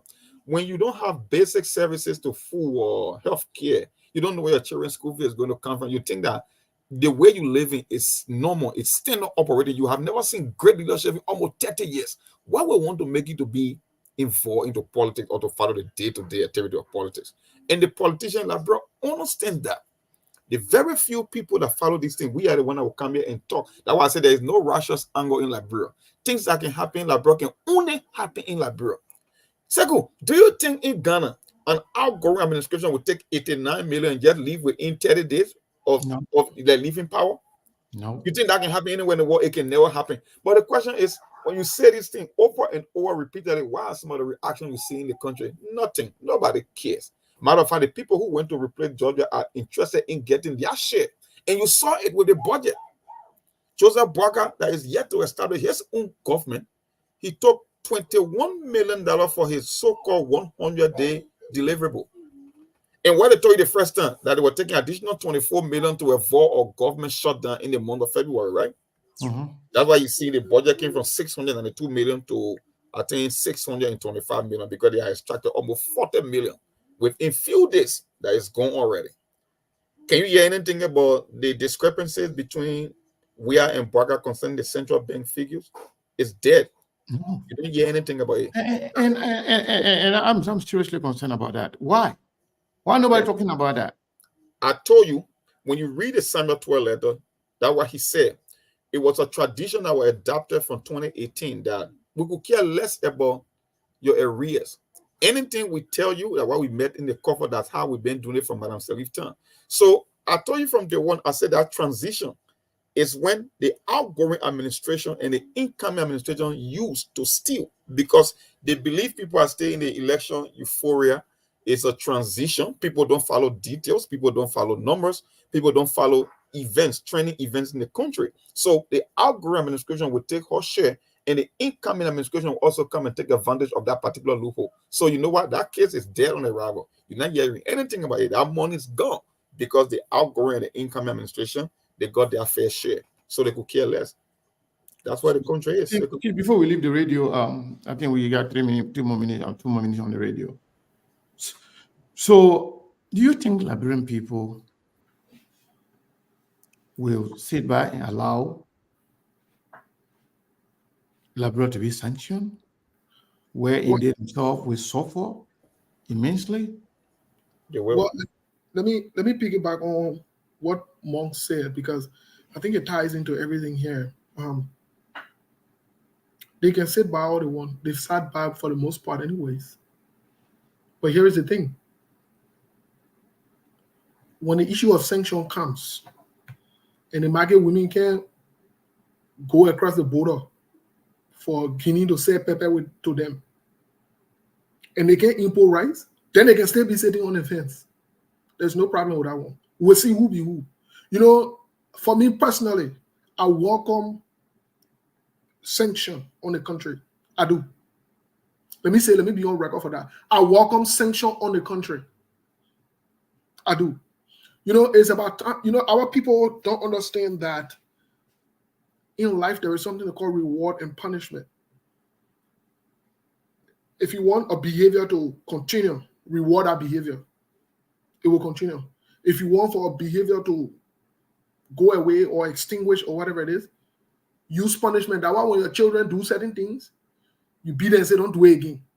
Or you don't give them what they take the video game from them. For example,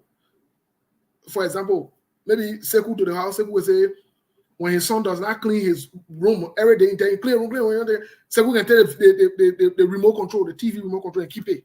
Until the man clean his room, then Sekou give it to him. So what he's saying to him, what the message he's sending to his brain is, if you do that one, this is what you will get. But if you do that, you don't do this, this is what will be taken away from you.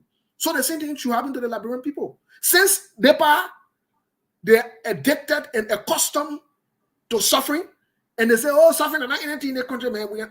Then no problem. Then let's say come in the country, let's see it and no suffering. Look, countries like Russia, like you were talking about Iran earlier, countries that got their own resources, that don't depend on international community aids to run their government. When sanction is posed on them, it becomes a serious problem that Liberia, whatever small thing that World Bank, international community, and they want to borrow your money, and you do the one, you do that one. In fact, when the sanction comes on Liberia, do you know that all of the aids will be cut off and will be stopped?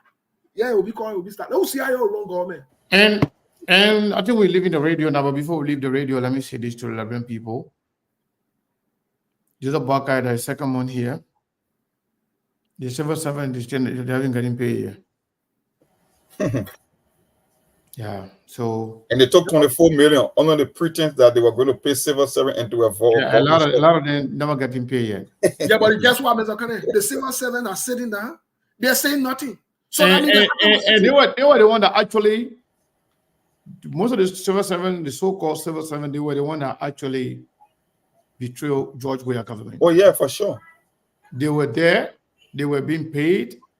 You know, even though George Weah struggled from the start, but they were the one that actually were in the government. They the one that undermined Joseph Weah government. But now Joseph Boagai, they getting the pay from Joseph Boagai. Yeah, so and they said they were going to the budget. We're going to harmonize the vote. Yeah. Yeah, so but now Joseph Boagai is not even not talking about harmonization, but they're even struggling now to pay them. They want to harmonize, let them get it, want to harmonize. At least we are harmonized their pay, but Joseph Boagai yeah, Joe will harmonize their pay, but Joseph Boagai will take their pay from there.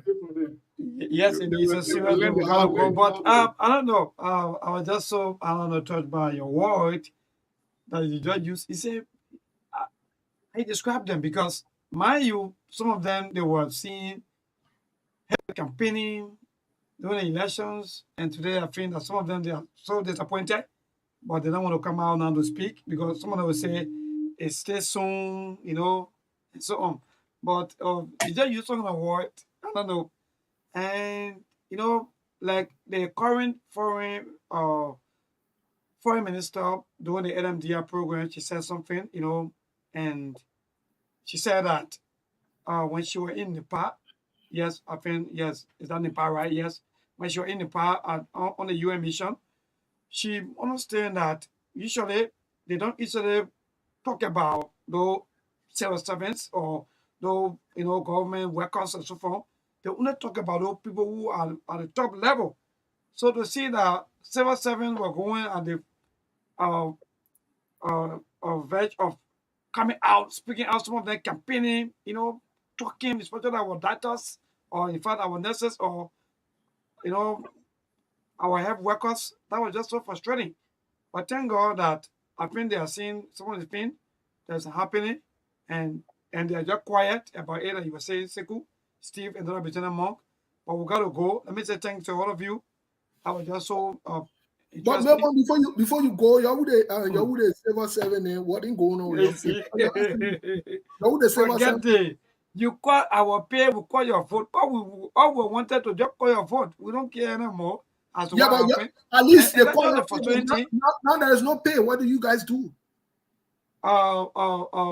Steve, let me be frank, it's just quite frustrating. And I don't know where we're heading as people.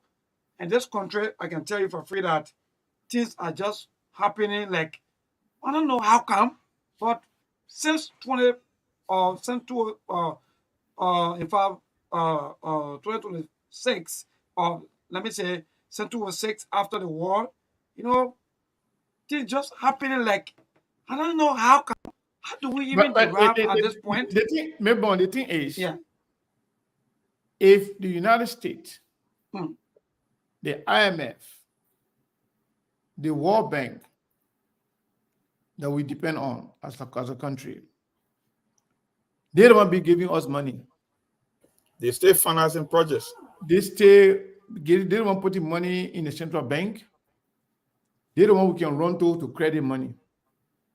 The United States, the IMF, and the World Bank, the World Health Organization, the WFP, the World Food Program. If they are telling you the only way we can work with you, you got to make sure the country is peaceful. You got to make sure the justice system is good. You got to make sure people pay for their action. And then you are dragging your feet on that. They are threatening you now, telling you, if you're not going to do what we want for you to do, we too will cut off everything that we are doing for you. That means if Liberia is sanctioned, all the ships, all the things that are going to Liberia, it is stop going to Liberia. That means the maritime will cease to exist. They will not be making money. No company will go to Liberia. And no rice will be taken from other countries to Liberia. You all go to the farm and make your own rice. Yep. So at the end of the day, people are helping. Now the people are complaining that they're suffering. No electricity, no clean drinking water, no security. The United States are supposed to help us to pump money into our security system for Liberia to be able to train more security to cover all the counties. If we are challenging them, simply because we want to protect Prince Johnson, Liberia should get ready. So to that, some of us we've been around even during the time of the former president Charles Gange Taylor. Even though by that time we were small, but we still we can still remember as to what happened when the country was sanctioned, and there are a lot of things that happened, and Chancellor even regretted on that. So let me be frank, whether we like it or not, for Liberia to be sanctioned, that would be so terrible, especially in this age and time. Let me be frank. No one will want for their country to be sanctioned, especially by America. So I think in the international community, in the whole world. Yes. Melbourne, just before you leave, the thing that I don't understand now is America has treaties with their partners. They were not like in the Chancellor time.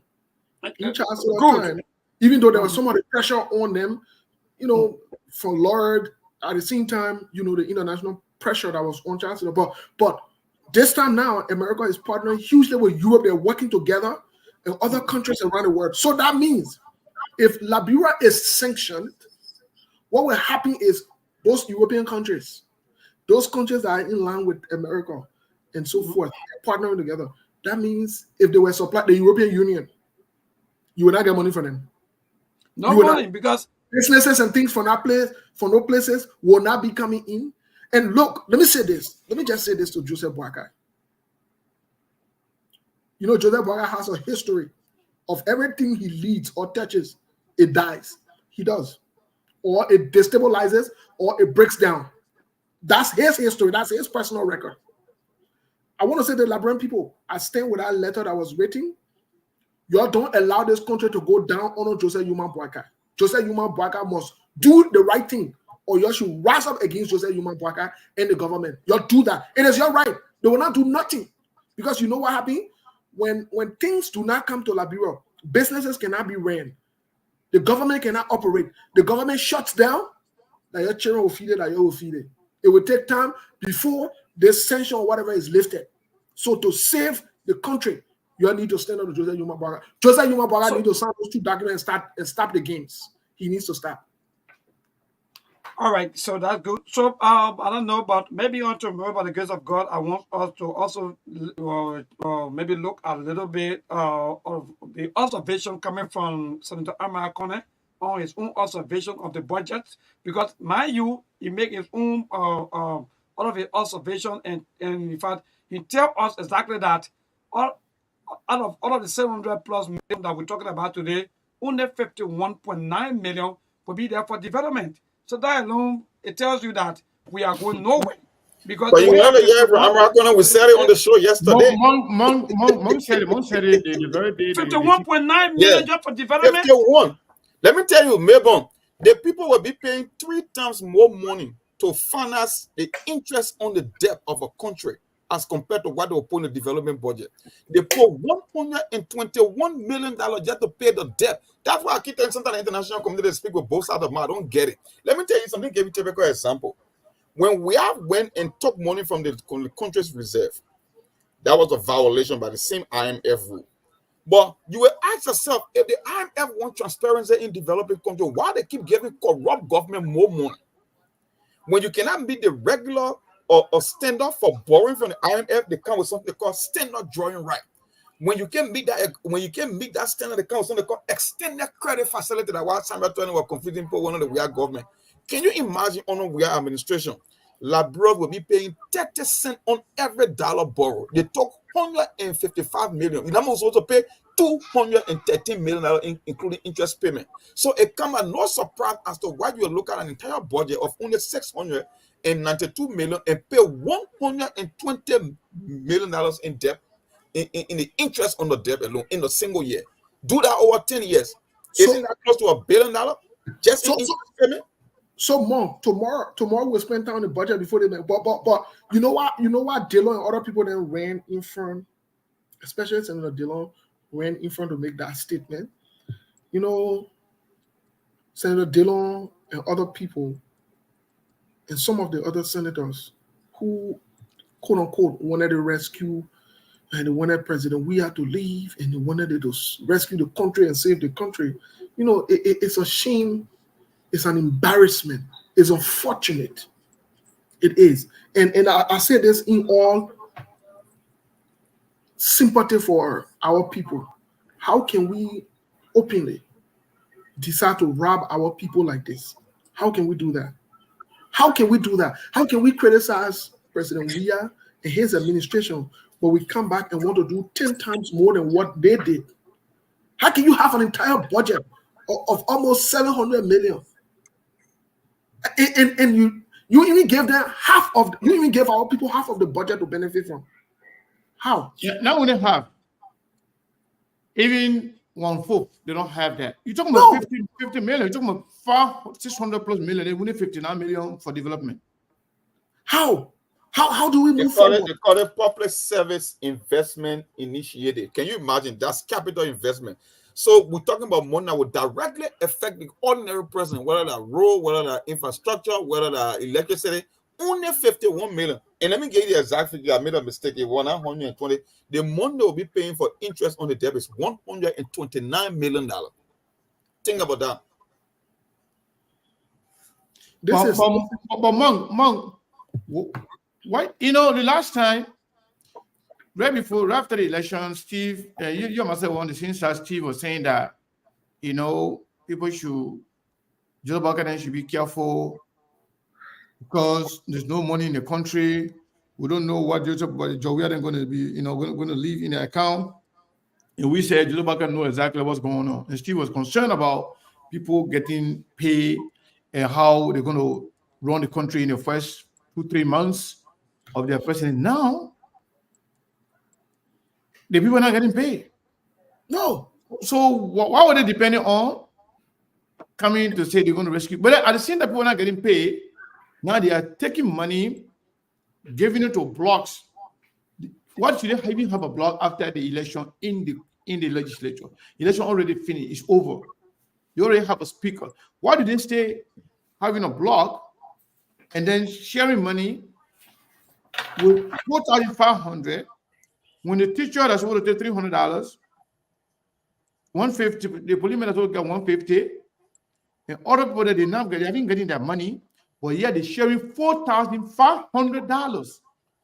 With a promised 7,000, not only 4,000, with additional 7,000 in promise. So that 11,000 your piece.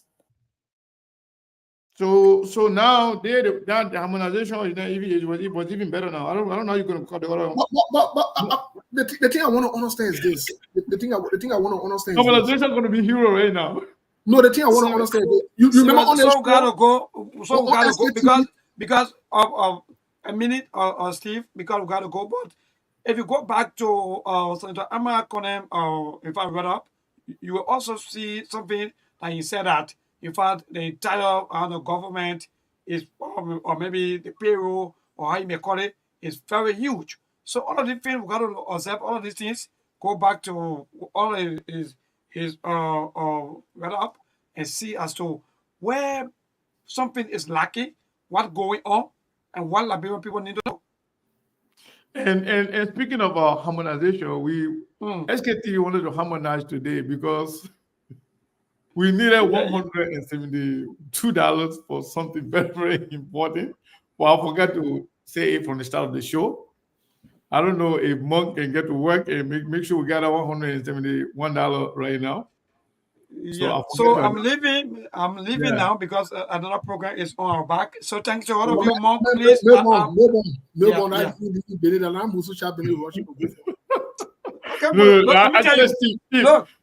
Don't be greedy, Steve. The people took us, give us extra 15 minutes. So don't be greedy. The mentioning time going in Labrador right now. What time is it now? After 8 or yes, 8:15. Yes, indeed. Thank you. 8:15 in Liberia. Exactly. So the chilling will be starting so that we can get Steve, guess what? Right now we gotta be careful because the government we don't know what's happening. You can't get all you go you all now or else. So we are careful.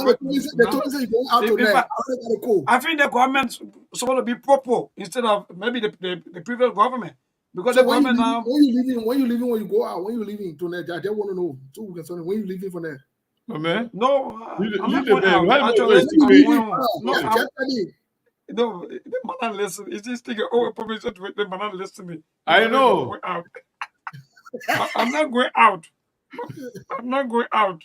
Okay. They were not listening, right? All right, mate. Well, thank you, man. Don't mind Steve. Thank you, and thank you, guys. We really appreciate it. Yeah. So, Monk. Yeah. How can we get $171 right now? How can we get 171? Yeah, $171.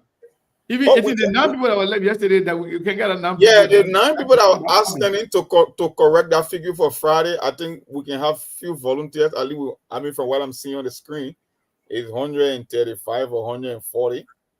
I mean, we got some good Samaritan here. They can run it it's showing 273. Maybe that one. They bringing other. Oh yes, that's close to 300. So we had 9 people outstanding. You can even cut that 9 into half and still be able to come closer to that 170. So maybe they can rally up our people.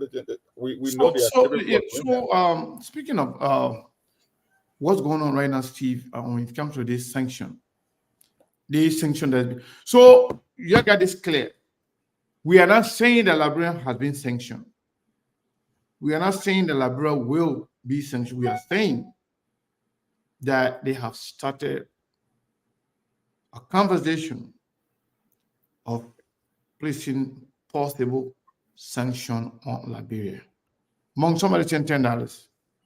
Yeah, we'll go. We'll have a 160. We can do 170 before we get to the end of this show. That's low ball figure for SKTV when it comes to our audience. So yes. So Mong, speaking of the sanction thing, we are not saying that Liberia will be sanctioned tomorrow, or Liberia has been sanctioned. We are telling you what is in the making.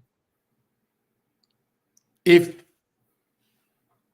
the United States Congress on Foreign Relations can begin a conversation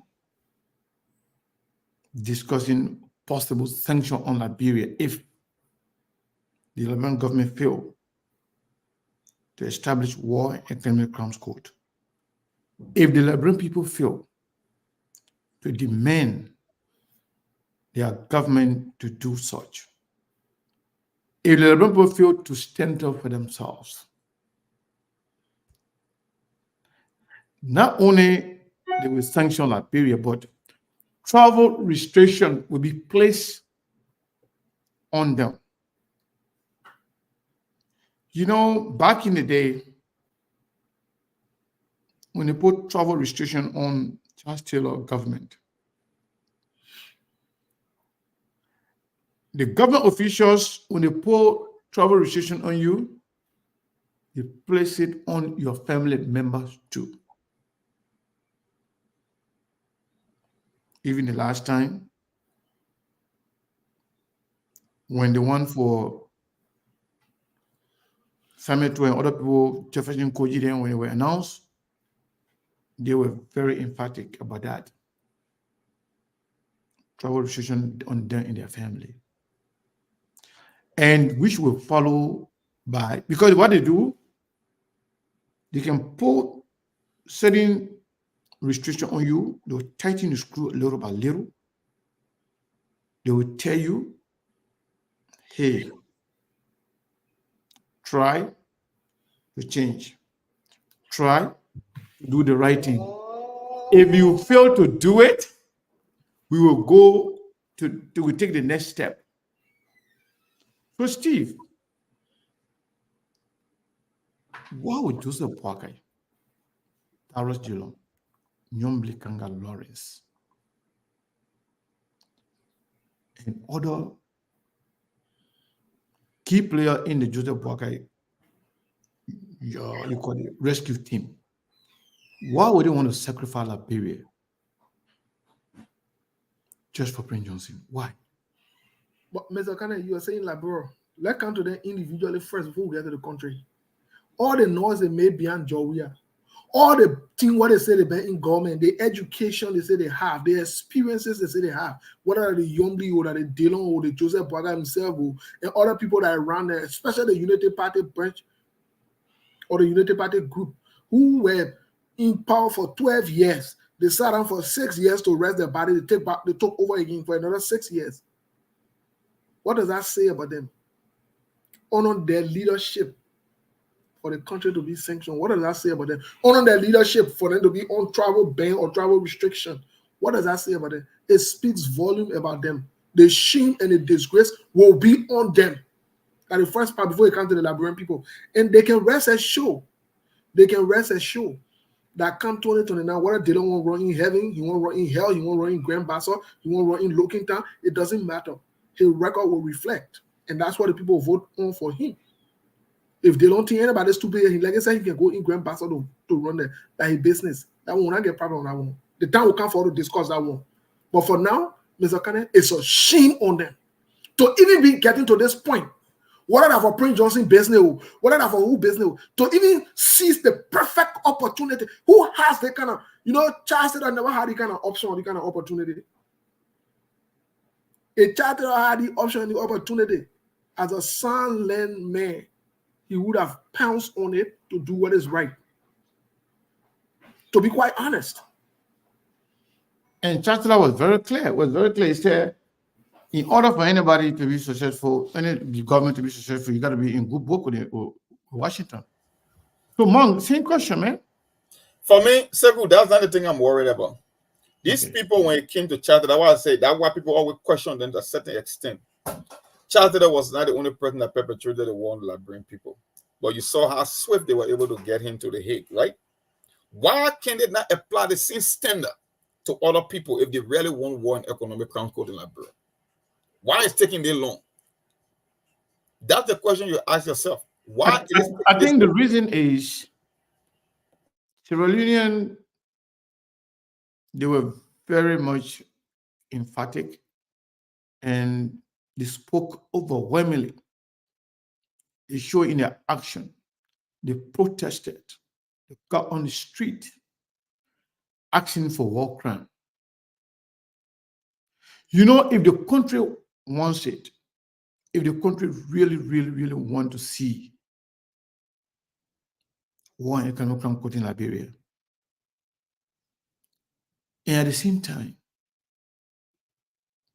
segment of the country voting for the same people, For the same criminals, and you say what? same people who Yeah, are perpetrators they should. of the Mr. war. Mr. Kane and Monk, let me say this though. Let me say this. So You know, yeah, so Monk, we get $50 from somebody. Thank you so much. Okay, Which so is we how which is much we no name. 120, right? 120 short or 110? Yeah, so 110. so Mr. Kane, let me say this. Yeah, 110 people. Why you providing the update? Let me say this. Let me say this to our. You know, sometimes we can blame the voters that the voters voted for these people, but I want to be on the side of the voters. There's a kind of the voting in most recent time. 2017, election result, I really never followed it religiously like I did with 2023. But with what I saw in 2023, the results that were read, I can say for a fact, the players in the political arena in Liberia, they conspired to hide, prevent, abort, distort, and even destroy the voices of the Liberian people from being. It does not reflect the votes of the Liberian people. The 2023 election result, whether the first round or the second round, it does not reflect the vote of the Liberian people. There is no way from a mathematical standpoint this can reflect the vote of the Liberian, the voices of them. So what these guys have done, they have mastered the system wherein they manipulate the system to benefit them. Yeah, but Steve, one problem with that, the same people, if the vote, if the results are not reflective of the will of the people, why is it that the people sat by supinely And accepted the result. and accepted the result, even?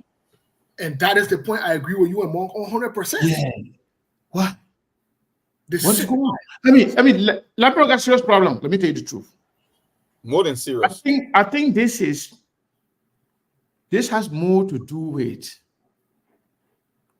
psychological Trauma, influence. right? Yeah, they could control them psychologically. And sometimes they infuse fear. They use fear-mongering tactics. You know, something I was pondering on yesterday. When we were talking about Joseph Boakai involving in some level of witch hunting people from the Weah government. Some people thought we were supporting George Weah against Joseph Boakai government. As opposed to looking at it from the advocacy standpoint. If you look at these things, if you truly look at what we're going through right now, all in all, the problem of Liberia, political problem of Liberia, governance problem, the problem of justice, the problem of corruption, if you look at it, the mother of all the problems is Ellen Johnson Sirleaf, who took over and make corruption and somehow normalize corruption. And not only that, with all the good people that ran after her time, she chose George Weah simply because of her own protection and protection of her children, thereby leaving the country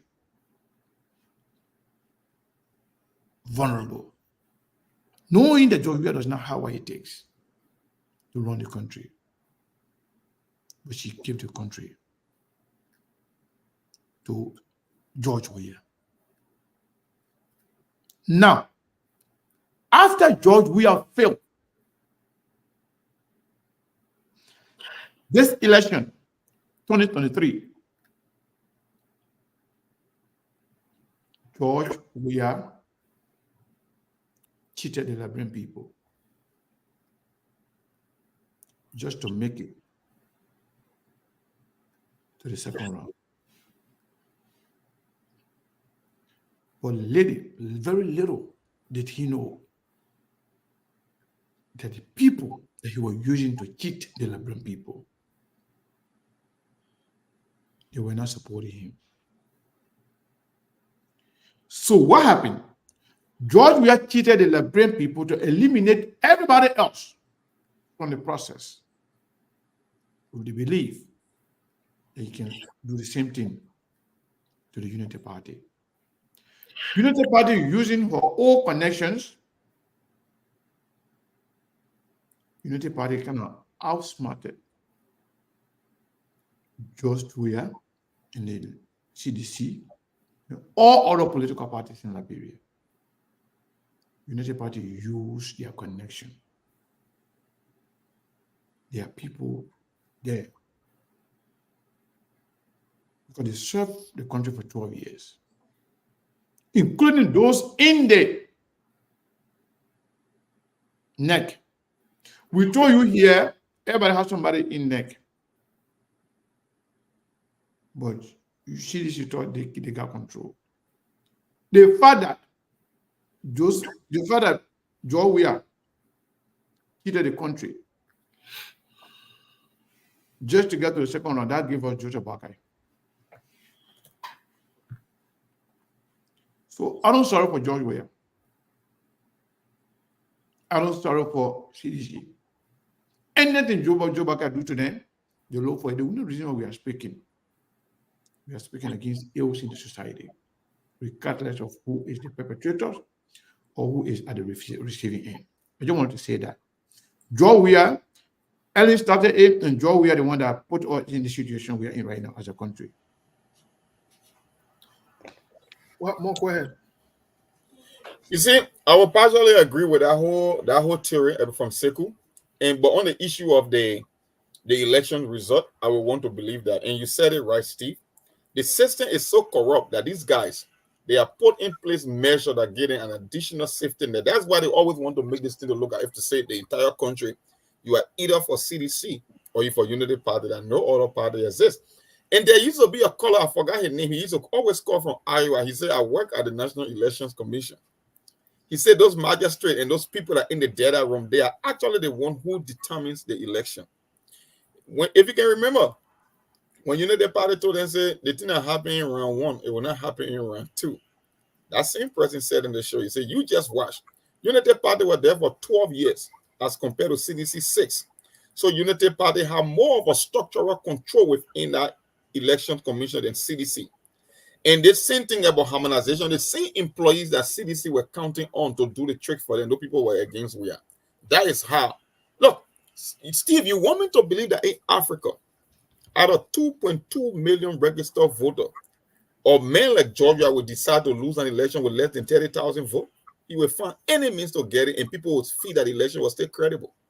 Because that's too much of a razor thin margin to flip. Because, all over the world, there are always irregularities when it comes to election.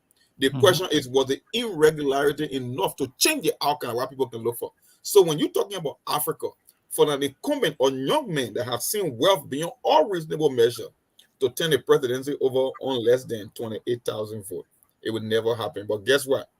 the people that were there, that were in the data room, they didn't want to play. If we cannot have an electoral reform, nothing. Even if the Liberian people choose the leader that they want, we will not get that leader stay. It will get be between these people until there can be a total structural reform of the electoral process in Liberia. Nothing will change. That one thing. Yeah, the thing with Madam Salif. Madam Salif took over a failed country. Madam Salif had to come and meet something they call the HAPEC initiative. The international community had a support, but there were benchmarks that she had to meet. Our lawmakers, they understand the system. And Madam Salih is a transactional politician. She understands again. Madam Salih has so many things to take care of the time. You know, whether it's healthcare, whether it's schools, whether it's rural, UN troop maintaining them. Madam Salih had to meet all the international benchmark and standard. She got to come to Washington to lobby. So Madam Salih's game plan was, I'm not going to let these guys to hold us from these major benefits we're supposed to get from the international community, because we're heavily relying on international community. So one time I get this scenario to Lova Judah. I said, Lova Judah, if I was to bring an investor in Liberia, I want to invest $300 million, and 15 lawmakers were holding that particular concession agreement, claiming that I should get in $30,000 each before they can sign it. What do you think I'm going to do? You think I'm going to let the investor to go? I'm going to give them the $30,000, because even though it's corruption, but the guys in the call the greater good or the common good, I will not let $300 million of investment to go begging because 10 greedy guys in the Senate believe I should get in $30,000 a piece for them to sign it. And that's how Madam Salih been operating. But guess what? She thought she was doing the right thing to get more aid, to get more investment. How you think Madam Salih was getting all the accolades? Whether it's a Nobel Peace Prize. Why you think the lack of Meta Steel, ArcelorMittal, the multinational corporation were coming to Liberia? Because she had to come and lobby here. Liberia never met those standards to attract those kind of investment, but I want to call pay to play. She had to do what she had to do. The only difference is the downside is a institutionalized corruption. So they carry on even after Madam Salih. It's the very thing you see happening. Why would Joseph Boga, Mr. King, want to give people $11,000 a piece because he think he want to get rid of an Kofa? It's the same transactional politics. So my thing was the presidency and the term. Look, Labra, when you really want to go to the technicality, Amen. Don't tell me you went to you in Labra for a second. Hello? Not hearing you. Hello?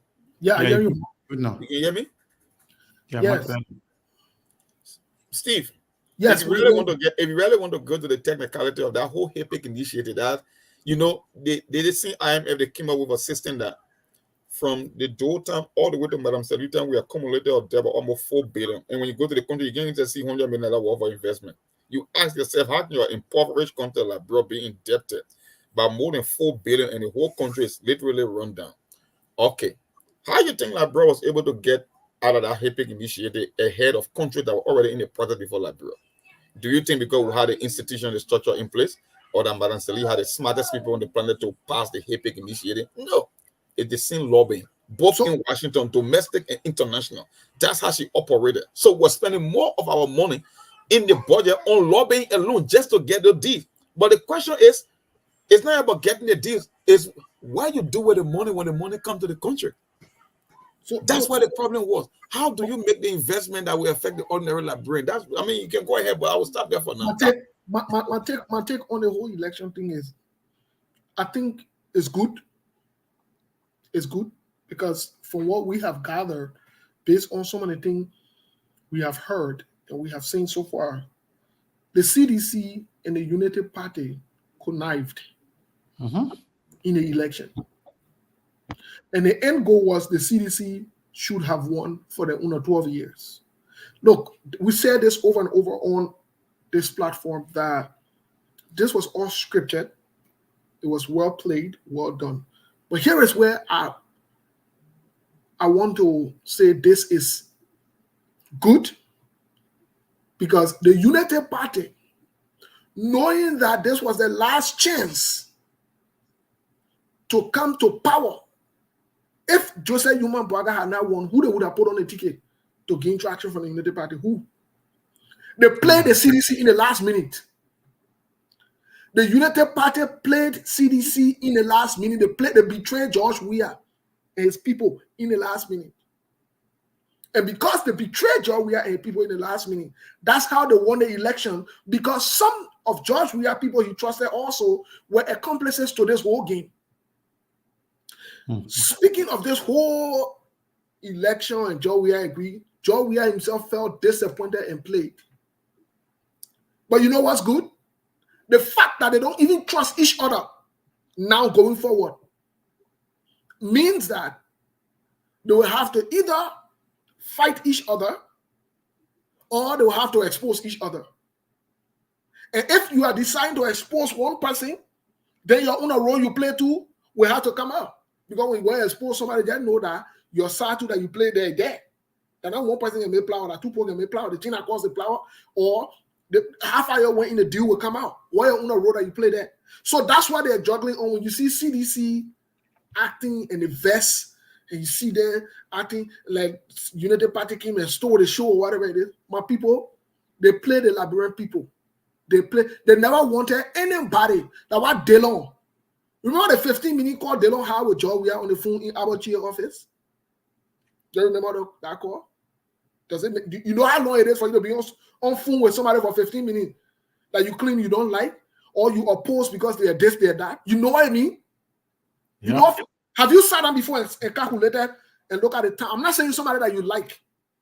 Somebody that you don't like, that you have opposed openly, that you have cursed out, that you have challenged. You even went as far as saying that if the person do this, you will repeal it next time. If they stole your car, you'll do this, you'll do that. To go on the phone and talk to them for 15. Please tell me today, who talks on the phone 15 minutes to the enemy? You know how long is it to talk on the phone for 15 minutes? That plenty of time. People that's a whole lot of time. It was the same Dillon who came and said, if you can listen before the election, Dillon made two statements. He said he capitalized on the CPP. He said the CPP, he termed them as going nowhere, and he said they will get less than 1% or 1% at most. How did he know that? These things were pre-calculated. They were done deliberately in a fraudulent, strategic way. And some of them, you know the thing about it, some of them claim to be people that want to do what is right, I want to stand for what is right. Let me tell you something. Anybody that stands for what is right in our country, these guys will oppose you. Just so you know today, they will oppose you. If it cause them to make friends with the enemy, then to come against you, they will do it. They will do it. So, I agree now that we have to agree that they decided in the plotted that the same thing they carry on now with the whole World Economic Crime Code and the whole going after CDC. And you know, they even had the audacity. I'm hearing that they canceled Martin. And they still carrying on with the asset recovery as a distraction. They still carrying on. So I just saw something by Senator Amra Kone. I mean, while I up the play, give the order they can go to Amra Kone and nothing since that time, since the last time. Wrap it up, folks, please. Yeah, since the person sent up $50, nothing else. Yeah, we stay short. We stay 100. So you still got $60. So yeah, let's do this now, please. $110 to go. But yeah, what I wanted to say, Monk, is that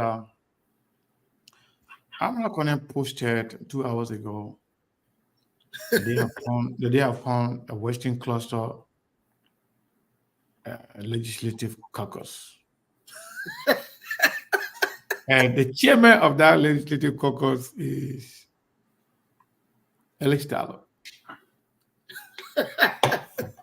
Corruption King Kong.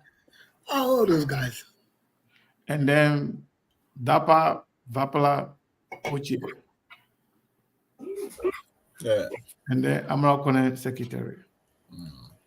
Yeah, it's a joke. They're making more out of the voter themselves. That's why they posted that picture. Like, say you guys choose to be this way, we're treated that way. It's just a mockery. That's how I see it. I saw Ellis Tyler. You see his stomach like pumpkin. He the one standing in the front, and they say he the one the hair. I say you're unserious in this country. So another person said $25. All right, let's make progress, folks. We're more than 200 here. We get. I mean, come on, man. This SKTV, man. 170. The only thing I can say is this: the Liberian people look for this, and they got it. They got exactly what they look for. They got exactly. Monk said, "How Ellis Talon looking?" How one man call it? They call man to month. I should call my in the yard. You see the guy all when somebody get a punking. That at least I mean, you show that picture to the audience. You know what I'm talking about. You guys want me to play? Please, that's the condition for raising or remaining the ballot money. When we show that picture, they got to round up that 170 quid. So please show that picture. But funny. Me, to be honest, I'm not sorry for them. I'm not sorry for nobody. The Labrador put out exactly what they wanted. They never stood up against it from day one. When we told them that this was fraudulent, they were all there. So guess what? They will enjoy it. Me, I believe in reward and punishment. I believe in that system. So let them enjoy it. Anything they want to do, we agree. Whether they get Ali Tyler to be the chairman or the president for that association, we agree. The association. That the Western Belt. Yeah, the Western Belt, they get that on a partner. Bummy, Babalu, yeah, and Grand Cape Man. Yeah, the cocker, legislative cocker. That is me there. I see what people there. See the man Tommy. Blind Reckon say to Tommy a bunking. So, and the people I can see in the picture here, I can see that lady from Bapulu. And I can see Ellis, what is his name? Edwin Snow. Oh, yeah. I can see Amra Kone. Anyway, so these are the people that form part of the Western legislative caucus. And the Western cluster BB whatever. Yeah. Okay. Go there. You know, I was informed yesterday that whole, we tried to call to find out. Let me tell you the reason why we were talking about this thing. We tried to find out Steve and Monk whether there was any update on the people that got killed during that protest in Kinjo. We were told that nothing has been done about it. That the police people that were there protecting that place, they the one that killed the two people that they confirmed. We heard three, but they confirmed two. Now, the company spend money to kill the investigation as to who actually shot and killed Liberia. Yes, Steve. The company paid money to. So I was told, I said, we don't even worry about it. Nothing going to happen. People are taking their money. They have received money. In fact, some of the same people now they call legislative caucus. Some of them receive money to kill that whole investigation as to what happened, because it could lead to something big that could impact the operation of the company. So they pay money to some members in the government to kill the investigation, to kill the case. The two people that died, it will go in vain. Nothing will happen. The police officer who were involved, nothing going to happen to them, because the company will pay money on their behalf. So the two people that died are free.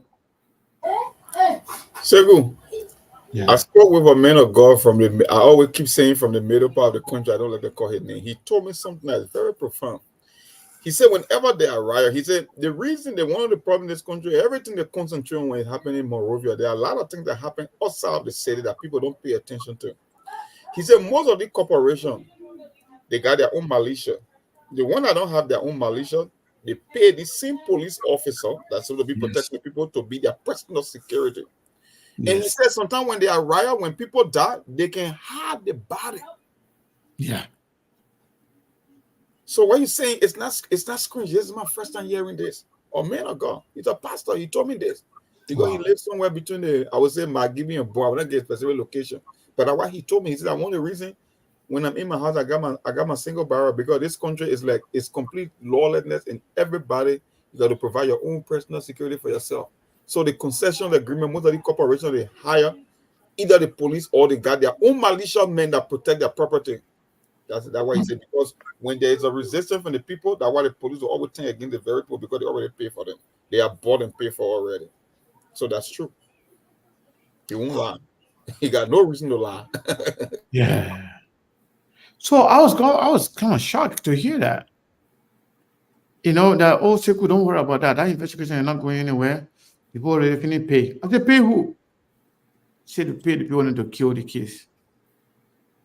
So 2 human beings die, and then you took money to kill that investigation. So among the update stayed the $10, the $50, and $25. So what a total? 85. 85. So we are what? 95 away, right? Yeah, I don't know do calculation on that. Yeah, I think we are 95. I mean 95 or $85 away, right? Yeah. Let's do it, folks. We almost coming to the close of the show. Yeah, we are about to close the show now. Yeah, I mean, three or four people can cover that. I mean, this is so Steve, what do you say about this, man? Why would somebody take money? Why would a company even pay money to kill? Even the company being the audacity alone to be brave to pay money to government officials to hide or to kill an investigation of murder. What kind of country we have, man? Well, this is a standard operation procedure for. This is standard operation procedure for the governments in Liberia. This is not strange to me. I'm not surprised. I'm not shocked. They don't value their own citizens' life in the country. No, they don't. Imagine they prioritize when I hear them talking about the liberalization, the other one out. I just lie. They don't care about their own citizens. Foreigners come there and abuse their citizens. Imagine we're talking about Princess Copper right under the we-are-led government. Where is the Lebanese guy? They get that in your fence. Where's the Lebanese guy? This thing is not strange to me. Yeah, it's not Odell Shaman case. Odell Shaman also. These things are not strange to me. They're not mutually exclusive. And that's why even the people, the foreigners in our country do not respect us. They don't respect our people. In other countries, you go there, foreigners respect them. Foreigners respect them. You should see how when you go to the supermarket or other places, how Liberians are treated. You should see it. You know, so all of these things are not strange to me. I'm not shocked. I'm not surprised. But all these shenanigans talking about the guy Western cluster, the other one, what they will do? What they will do? Bunch of corrupt people then packed together. What they going to do? The only thing they established that for is to go to the same company there and collect money for them and bribes. That's it.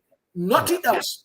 That's why you see the Amara Kone, the other people, and other bunch of corrupt people packed together. They're not going to do nothing. They're not going to see the people's interest. That's why you see they ran quick. You got to go in there the field to put pressure on these people. Guess what happened? They ran quick and went and found that quote-unquote Western cluster thing. Exactly. In fact, we were told that no lawmaker or government official that have entered that compound and come out and start speaking about that company again. Because when you enter there, you're coming out with something big in your pocket. Yeah. So that means you'll be quiet. So the people there now who are doing this thing right now. They're trying to say, hey, this is our country. Yeah, We are the ones that's from it. here. So you'll stay away. So just stay away. We'll take care of it. And then And that's the same thing. The they'll same go, thing like they'll go and grab money from the company, and then that's it. Edwin Snow and other people did it the other time when they resting cluster noise came out. What happened? Nothing. Part of the reason that they ain't making part of that community or chair of the community or anything is because of a record with them. That's what they do. They use the Liberian people at the expense of the Liberian people to go behind there and collect money from these people there and do all kind of funny thing there. That's exactly how they operate. This is how these guys have been doing. My only thing is, this is the point I agree with you and Mom. My only thing is the inability for the Liberian people to rise up. No, they will never. For me, that is the frustration I got. Yeah, that's a frustrating part. And Steve, so where do we go if that doesn't happen? Nowhere. No, we go somewhere because guess what, Mr. Kane? That's why our international friends, our international partners, from a strategic standpoint, the way how they know how to handle these things, the way how they know how to handle these kind of criminals and these criminal activities, because they have dealt with numerous of these kind of guys before who are playing games or whatever it is. That's why they're trying to take the bull by the horn and handle it the way they're going to handle it now. And I think this is the best way. Look, let me tell you something. That's what you do to criminals, dictators, liars, and people who play games at the expense of other people. This is exactly the route you go. You give them options. If they refuse to take it, then you take the bull by its horn. And that's why it become a conundrum for our very own international partners. There is one thing to threaten to put sanction on people, and there is another thing for you to put sanction on people, and the very same people that you're trying to protect go and vote for those individuals. Yeah, that is part of the voting. That's why the people themselves can get confused about Liberia. See, this is why it was easier in Sierra Leone. And I think Sekou was right on the point that the chancellor situation was mostly into Sierra Leone, not Liberia, because Liberia, I think they believe that we Liberians, we don't have brain in our skull because they cannot understand. Okay, you can threaten Joseph Boakai if you cannot go for war and economic crime or put sanction on you. That's one thing. But Magyar and Biotari were already sanctioned prior to running for election. What was all the poor Magibi doing? They turn up in our tens of thousands. No sanction will vote for you. That's what they did. So if you're international community, how do you handle these people? Like Sekou said, more of a psychological condition. It's either like a curse or a psychological condition, because if you try to wrap your mind around, you will never understand. So technically, if you want to change the system and the people who control the system are corrupt, and the people who voting for those same folks are also corrupt by virtue of supporting them, then it means you can get case like Guba. Then there can never be, maybe except by mistake. Like what I said, the right leadership will come to Liberia by means of mistake. Some kind of cataclysmic event, either a military takeover or maybe a trusteeship that the very same people, which will never happen. I know Liberia. See, that one thing Henry Costa said, agree on unanimously. Henry Costa said, send the country of we've been living on aid and support, so that our people don't know about fighting for their own right. The reason other countries can stand up, because when they gained independence from the colonial master, they fought for their independence, they fought for everything they received. So a part of them in Liberia, everything was given to us on a civil price. So we don't know what a revolution is actually, what it stands for. Everything comes to Liberia free, every international community, military uniform, international community, police boots, international community, even website, international community. Can you imagine? I saw Nyonika posting that she asking our international partner to pay her a website. I'm like, a website? The international partner should be a website? Yeah. She posted it on Facebook. She had a meeting with them, talk about website. I said, international partner. Hold on. I think Ben just calling. We're about to go now, but Ben want to chip in. Ben. Yeah. What's up, my man? Yeah, good. Even this guy from, what's his name? That guy who will be at Georgia, who will be in Georgia, officer Georgia Fire. Maggie had a write up today about war crime. Maggie said they in the Senate did not sign no war and economic crime code. It must be divided. Maggie. I read that. Yeah, I read it too. So when I read the Maggie write up, I said now this is giving me more reason why I think it's like this one is just like all of them are in on this thing, and it gave Prince Johnson more color because Bang, I don't know whether you are listening. Yeah. We were informed, and we get reporting here that Prince Johnson had a meeting and telling his people to rest assured that there will be no war code and they should no worry. Yeah. He said he has gotten assurance from the executive and also from his colleagues in the Senate that there will be no war code. Yeah, that's true, because my get say that if you want to bring war code, it should be divided. War code should be one side, and the economic crime code should be one side. So what's going to happen is that, so if Prince Johnson wants to cause chaos in the Senate, Prince Johnson can say, no, let's do all together. Then Maggie said, no, let's do one. So, so you can see, and they will just create unforeseen circumstances that will just, look, if the international community is serious, they will do something. But those criminals in there are not going to do anything. They're not going to do anything. But anyway, thank you. I'm enjoying you guys. And thank you. And so, in that McGill's comment, the reason why McGill said it should be separated, he said because economic crime is not international. No, it is international because the people support our entire budget. So when you see that money is international, what are you talking about? Well, this is the kind of idiomatic things that when people say you wonder how these guys got elected. This is total foolishness. What does that supposed to mean? So the money, the money that was stolen. The reason why to be separated because economic crime is not international because they're not put money they stole. They stole it. So by all evidence, he's admitting that there was he stole. Yeah, he stole. He steal from. How do you interpret? Yeah, he steal from the American government. So in that international, he is. So if a war crime is international. They didn't kill. They didn't kill international bro. Maybe he never thought about that. They didn't kill international people. The 250,000 people that they killed, they were Liberians. So that means nothing is international then. So many people can talk before they think.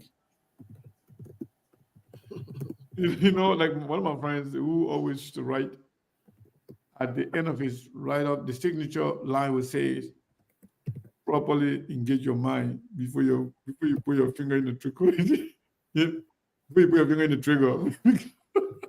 Because if you don't properly engage your mind, you don't think before you talk, you can always put your foot in your mouth. In your mouth, for sure. I don't understand what is that. I read, I think I just pop out here. I said there go another criminal and I think we should leave it there for today. Ask Maggie your water and see what your LEC, who support those initiated from Madam Sali administration to now. Yeah, imagine the people what they say money captain people were saying that money captain brought in over 100 million initiative to support, from international partner to support the LEC project. And they're celebrating that one. But that one, when that money go missing now, then not international crime. Not international money. That local crime. That local money. I mean, that's what our people let them rally up. Let raise that $170. I mean, they put tire.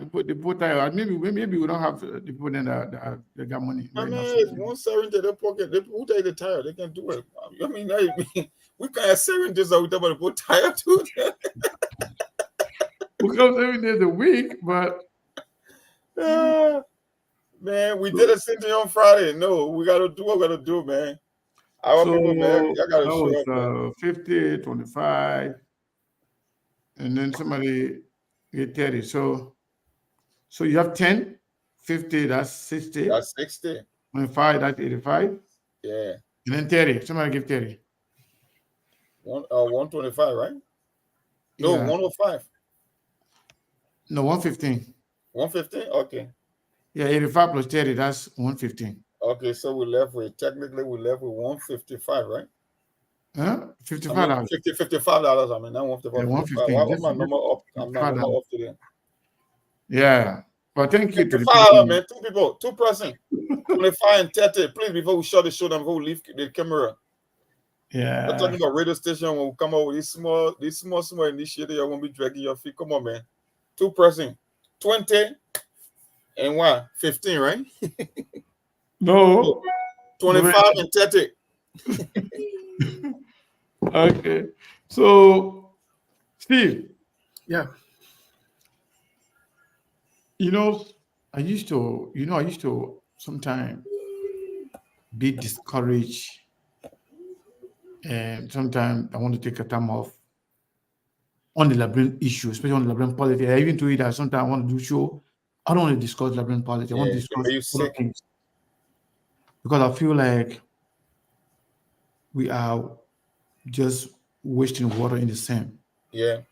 Wasting water in the sand. You can see it. You just be wasting it. Yeah, send the By water. the time you waste the water there, you suck it up. By the time you put the water there, you suck it. So I feel like I didn't want to be doing this all the time. You always say, we cannot give out on our people. They will learn, they will listen, they will learn, they will listen.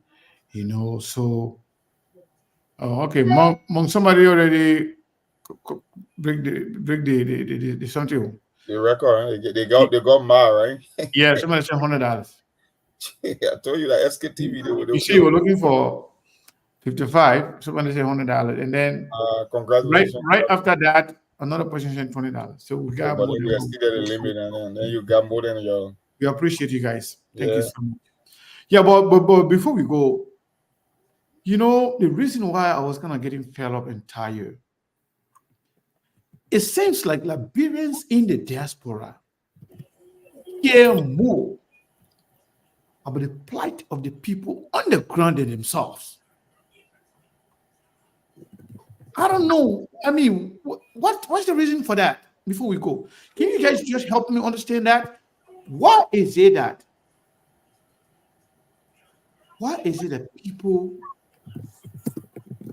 that we don't live in Liberia, even though we have allowed most of the burden, but what is it that we care more about the people in Liberia more than themselves? Why are we crying more than the bereaved? What's going on? You want me to go, Steve, or you can go first? Go ahead. You can go, Monk. Sekou Steve is the psychologist. He's the social scientist here. He understands there's something they call the Maslow hierarchy of need. I got my own theory from my own assessment. Sekou, when the Liberian people tell you, say that the educated people feel the country, it's a maxim in Liberia that you got to understand, right? That is, when you hold certain people to higher standard, let's assume that somebody make name for themselves in politics, and you trust the person, or you trusted this person to exhibit some sort of an ethical standard or value that when you give them the job in government, they will do the right thing. Our leaders travel to other countries around the world. They know what it takes to run the country. They know what it takes to be the chief executive. When they get to Liberia, they do the complete opposite. Let's assume you had a kid growing up in Liberia for the past 40 years that have never seen anything better in Liberia. Or he assumed what he sees in Liberia is normal all over the world. He put Madame Salih there, he get the same result. He tried a guy from Gibraltar who he thought that came from a poor background that was coming to help him. He came and stole way more. You tried a man who you call Mr. Clean Hand, the elder state man, and the man with integrity. It's getting worse. The question you ask yourself is, why is in it for me? When I can wake up and go do my regular, say I was born in poverty and things keep getting tougher and tougher and nothing is improving. No matter the variations of leader that I have tried, I cannot get results. What do you think is going to happen? You will be hung up on politics. The reason we pay more attention than the people back home. So cool. You must live in this country. When it comes to healthcare and food and the latest thing, you don't worry about that. You know these things come automatically, right? What you're thinking about is your future, your retirement, your children future, their college fund. When you get basic need, you think long term. When you are in poverty, you only think about survival the next day. So that's the reason. If the World Bank is telling you more than 3.5 million people live below the poverty belt, do you think the average person in the interior, like the old man, papa, you think they got time to listen to SKTV when they even get food to eat? You think they're going to buy data to listen to us most of the time? No. That's the reason. It's not that they don't have interest in the country, but the reason is what is in it for them. They have been down the road before and they cannot see the outcome. They cannot see nothing better. So at the end of the day, the people in the diaspora, we don't want to know what's happening. We don't want mad that the country is not making progress, because you know what we're doing? We're comparing Liberia to other countries because we have been to other countries. We have seen the progress that is being made. And every time you see Liberia, it pisses you off. That's the reason when the budget comes out, you want to know. That is the reason when money is stolen, you want to know. That is the reason when healthcare worker cannot take it, it bothers you. Because now you live in another country, you see things from a different angle, and you want the best for your country, because the most essential and basic service that you need, they are available to you. You live in a country that got running water, electricity, access to healthcare. So you are most likely to follow things happening in Liberia as compared to the regular person. That's my own theory from my observation. That's why I came out to. That's my conclusion. Well, to just add on to what Monk said, I think it just comes down to one thing. You live the way you live is simply, or the decisions that you make or the choices you make, it's just all surrounds your level of understanding, all your knowledge. So, from the context that Monk said, that Monk spoke from, when your basic needs are not met as a human being, there are different stages. When your basic needs are not met, you are not focused on anything else. You can't think past that. You are not able to think past that. For example, the children in America, yeah, the children in America, they think far way beyond, because you know what? They don't worry about the basic needs. The question they ask you, the average Liberian child can answer that question. You think they're smarter than the children in Liberia, not necessarily, but the children in Liberia are limited.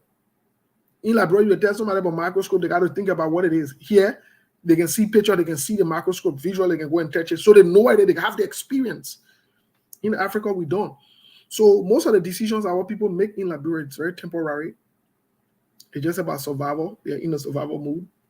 Sometimes it's hard to blend in. I make it. They're still, whether you like it or not, they're still on a back or rest for vote mentality. They're still voting people who can get in small thing. Once the voting people who can get in small thing, that's what they are. For example, they look at somebody like Delon, somebody like Abachi, the least amongst us. They look at Tana Magio then. Look at the kind of foolishness that Tana Magio is. In any kind of sound manner country where we have passed that stage, where the basic needs have been met for our people, Natana Magona can never be elected. Even Delon can never be elected. The Abachi can even Youngly, they can be elected. Because they themselves, no disrespect to them, but the intellect, they're very low in their IQ. The way they think, the way they see things. They are crooked naturally. That's all they're good for. But to say people that will want to do what is right, no. And they have their children, they have family members, they have loved ones living abroad. Some of them have lived abroad. They have seen life, but they go back. So it's a system, Mr. Kane, to keep the people in poverty. Let the people come. For them, can you imagine somebody bragging that people come to the hall in the morning, when they wake up in the morning, they go to the horse? For them, that is yeah. okay. You see it? Natana Mago say the police will pack to my house in the morning. You know how many people are paying school fee and the people come to my house. So that's keeping our people in abject poverty, the mentality. Keeping them like slaves. The slave mentality. Yeah. So you keep them like slaves, they will keep coming back. You understand? And so this is exactly what it is. Let me get you this short story before we finally close. I don't want to take our people's time here, right? Joa Howard Taylor, she had one of her guy here. I won't call her name for privacy reason. So one time we were hanging out in his basement because he can call her my Oma. And when she comes, she always stop there, for maybe a few hours, or maybe sometimes she can even sleep there. So we were having the discussion in the basement. I was just listening to them. The woman like 6 or 7 in the basement. The wife made fufu and soup with drinking it. So she was talking about how they want to increase the lawmaker's salary. I said, but the lawmaker already making more. Why you guys want to increase the salary? She said, because too many people, when you're in public office in Liberia, will come and beg you to give them something. At the end of the day, you're not realizing nothing. I said, but then that's the reason that you got to change the way the government operates. I said, because for you guys, y'all think that by keeping the people in poverty, it's a smart game. But who said it? I think it was Roosevelt. Roosevelt said a society that cannot provide for the many who are poor won't be able to protect the few that are rich. If you keep more people in poverty, they will come back to come and beg you. So you think you are stealing, but you are not going anywhere yourself, because nobody wants to wake up in the morning and see a bunch of people at their doorstep just come beg for henna. If people were doing better, they won't come to you to come and beg you. So if you improve the governance system, you will have less dependent people coming to you, whether it's your relative, whether it's your friend, whether it's your schoolmate. But if you got the vast majority of people living in poverty, even if we get you $20,000 per month, you still will have to take care of more people. And that's the problem with you guys. You think that it's a smart political game by keeping people in poverty, but equally so, you are not going further either, because you end up giving that money back indirectly. That's why you want more money. But anyway, I just thought I share that story, and you said it right. Thanks for the day anyway, guys, and the listening audience as well. Mr. Kana, you are muted. And these things are not. Yeah, still, I was trying to say somebody just called. I don't know the person you want to add with you. We can take that person as the last call, and then we can go. Yeah, we can do that. What is your name? Where you're calling from? Call up 7175. Hey. I love the topic you are dealing with right now. Okay. And this is my contribution. Okay. The Liberians, the common people in Liberia are as bad as they leave their leaders. Let me tell you why. The leaders in the country, why they are in the craft of stealing from the common people are advancing their craft on stealing from the diasporans. We are enabling those people to make dumb decisions all the time. All the time. So when I hear you talking about sanctions, actually, I think Uncle said we need to sanction Liberian Americans. If we are sanctioned and can't send money to Liberia, then we will turn in Liberia. Then we will turn. Those people don't care about, because they know very well if they go against the government, people can come after them in the net and silence them. So they don't go against the government. They will get up in the morning. Everybody in that country, in my opinion, got somebody in the diaspora. So they use us. When the election time came, it was the Liberian, the common people along with the government that fought coming. They fought coming. Those people got sent to fight, but they don't fight the government, they fight the diaspora. Right now, you want to run for senator. You will see how the common people will join the government to fight you.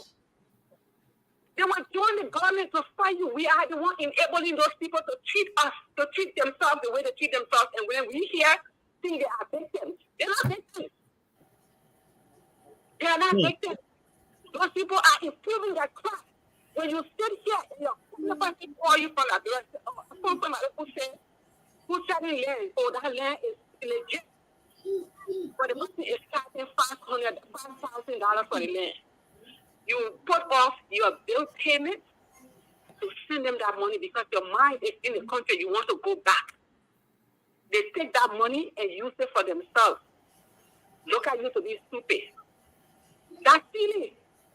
So they're stealing something we're talking about. It's in the society, it's in the houses, it's on the street corner. But the reason they can't still around to work against the government is because they know if they try, the government knows how to silence them. But what they do, they improve their craft of coming to us in the diaspora to get what the government is not giving them.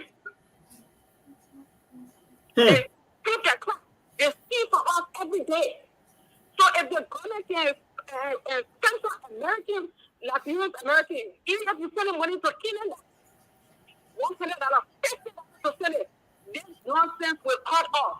Before you send $100 out of America as a Liberian, you think I'll put off my bill to send money to Liberia? I will not. But we pay $6. We in sympathy with these people. But by the time you talk about leaving from here to go try to help to make a difference, there's people along with the government will fight you. Will come on you. They've been fighting us tooth to tooth. The people are the people that are fighting. They could never for the government. And the reason they can't say to the government is the government knows how to keep them on a check. All right. But don't worry about the government. It is us in the diaspora that enabling the nonsense that's happening in Liberia. We need to take a good look at ourselves in the mirror. Yes, sir. Thank you so much. My only problem with you now, why now you're talking so passionately about this particular one, then you never been calling to talk about other things. Oh, I will talk about other things at some point. No worries. Okay, no problem. Thank you Yeah, so but much. yeah, that's how I feel. I may be wrong, but I'm No, telling no, you, we no, are the no, people you're who enabling the people in the country. you are right. You are right. 100%. Segu, I want us to make this topic for our discussion tomorrow. Yeah, so what we're gonna do, Yeah. Chairman Musa Belete promised to come on here tomorrow and Okay. also discuss the budget. Okay. So I didn't announce it because sometimes he will say, I'm gonna come. I want to come, then sometimes he doesn't show up. So what we can do, Monday maybe. no, we can plan to discuss it tomorrow. Okay. If he doesn't show up. All right. If he does, then we'll discuss it. We will also include it in our conversation. Conversation. If he doesn't show up, I mean, let's say if he does show up and then we don't have enough time to talk about it, we can talk about it on Monday. But this is a very important conversation. Let me tell you the reason I brought this up. This thing is becoming like a sentiment in Liberia, and a lot of people keep saying the same thing. Say we are unable. You can remember when there was a video circulating on the internet from this lady who said all the things that are happening in Liberia, you're the poor America the reason. You're the one enabling people here that when election time comes, I will find that video. Steve, it was a lady from Liberia. She recorded that video, and that video was trending before the election. She was talking about how she's not going to vote because she knows how the people vote over there. And she accused the people in the diaspora of being the enabler. Let me tell you something. They've gone down, Chairman. I told him and said, we're just talking about the budget. I always call Chairman this kind of an issue when it comes to budget and things. Chairman said, Cyrus, if we're going to spend 129 million just to service the debt, why we cannot tell the international community, say, screw you, you're saying I believe that we are so poor, you're poor, freeze or temporary freeze on the interest payment on our debt. Let we use 129 million times 2 will be 354 or 355 million dollars, right? If we were to invest 355 million dollars back into the economy in Liberia, you know what I could do for the country? 355 million. A lot of job. Yeah. So the question is, if you keep telling us that we are so poor and that we're so impoverished, why are you still putting this exorbitant debt on Liberia when you know that the country is not making progress? It's the same thing with the diaspora. Can you imagine in the budget of all the royalties that were collected from this concession, all of them combined, less than 37 million. And the people in the diaspora can send upward of 400 million in Liberia. If the diaspora refuse to send money, Liberia will collapse in 6 months. That will be the toughest sanction ever in the history of Liberia. Because I'm looking at the national budget, and you telling me if all the corporations combined can only contribute 37 million to the entire economy, then the diaspora should be the one making decisions in that country. And that's the truth. She just said it right. But I'll leave it for them. So Steve, before you come in, so how, the difficult thing about that is that the people back in Liberia, when you call them, tell them how to vote, they will tell you, yes, this is how we'll vote. And you are not there to know actually how they voted. But hold on one second. Nora Hawks sent $25, not the other cash app number that we have, but the other number too has a cash app. So we just check it. So that one too came through a monk. I don't want to add that. The reason why I'm calling her name because she's been asking whether we check. I've been checking the other cash app, wasn't there. So she sent it to the other number that ends with 2081. That one too has a cash app. It says SKTV. So there way she sent it. And before then, another guy sent $15 and said no name. So I just wanted to say that. And then, so what I was going to say, Steve, before we go home, it's hard to know who is listening and who is not listening. When you call them to talk to them, they say, yeah, we're going to vote for them, we're going to do that. Your own family people, they will lie to you. Let's say you have your son, your auntie, your pa, your ma, your people in that country. It's going to be difficult for you to be the one to put sanction on them, not to send something for them. Because they will Allah, they come and die. I think what they will feel for themselves will be sanctions from America and from the international community that will affect everybody in the country, wherein they themselves will see the need to stand up against their government. But when we say let's not send them money, how many people are going to really be able to do that? Even some people come here and say, we should not send them money. They don't say, go behind you and go send money to people there. Because they say, well, But second, when you talk about sanction, it all include wire transfer. If you will not expect individual to deliberately suffocate. Exactly. But if the money not going through, then that's fine. You can say nobody that's the sanction. That's the sanction rather transfer. Yeah, they should stop all the transfer agencies and banks. Yeah, nobody sending money there and see what will happen. Let us see who. That means you want to send money to somebody, let them go to Africa or Guinea or Australia to go get their money. If you can find out that all operations be going to Africa or Guinea to go pick up money. To go pick up their money. Yeah, well, so I don't want to say that. I think just before we leave, I agree with y'all that it can be hard to distinguish or not avoid sending money for direct family members. But I think what we can do individually is, the little thing, the other one happened, let's send money for the other group. Nobody should waste their time with that. Those same groups are the ones that are passing around voting for the same people over and over. When it come with in fact, thank God said, maybe I learned my own lesson a long time ago. Since 2019, I don't contribute to do the contribution for the other person and fire catch the person horse. They contribute. Fire catch a person horse, they get government.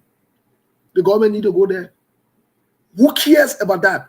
You see, when we start enabling these small things, when we start putting our money in behind these small things, these same people will turn around today, they will go and do the same thing and vote for the same correct group of people. That's the first step.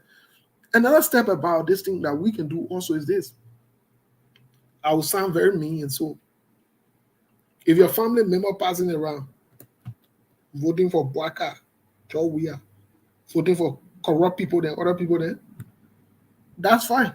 Then let them be your Joe Wea and the other people that they're voting for. And the people who they voted for them. So long you got evidence to prove it, you're not responsible for it, especially above 18, you're not responsible for them. I can always say, I will say in public, I know some people, you can argue different, you let it out of date. I keep it 100%. I don't fool around. My mom, my pa, my brother, my sisters, you in Liberia,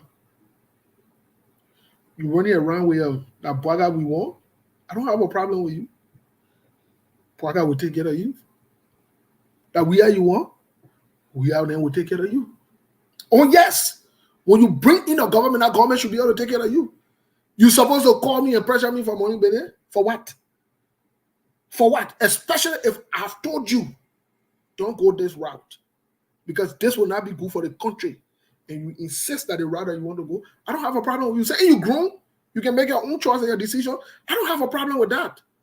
But when I make my decision too, as a grown person, it has to be respected. And when we start getting that mentality, our people will shift. They will put and say, if you send money for them 6 months, they will not die. They call you talk to them on the phone. Or the any day when they get to call you, who told you to put in La brother living? Some of the people are living well. They're enjoying. Don't waste your time. That former time, some of us used to be passing around when they then we rushing to go get them. Say you've been sending money for your people in La bro. It don't solve the problem. Every day that want a problem can be beat by your problem. Oh, you'll be wasting your time. Look, if anybody wants to say I'm bad, I mean that's your business. I don't have a problem with that. That is your view. I respect your view. But since you are grown that you can make your own decision to go and vote, I don't have a problem. I will make my own decision as to what I will support you, I will not support you.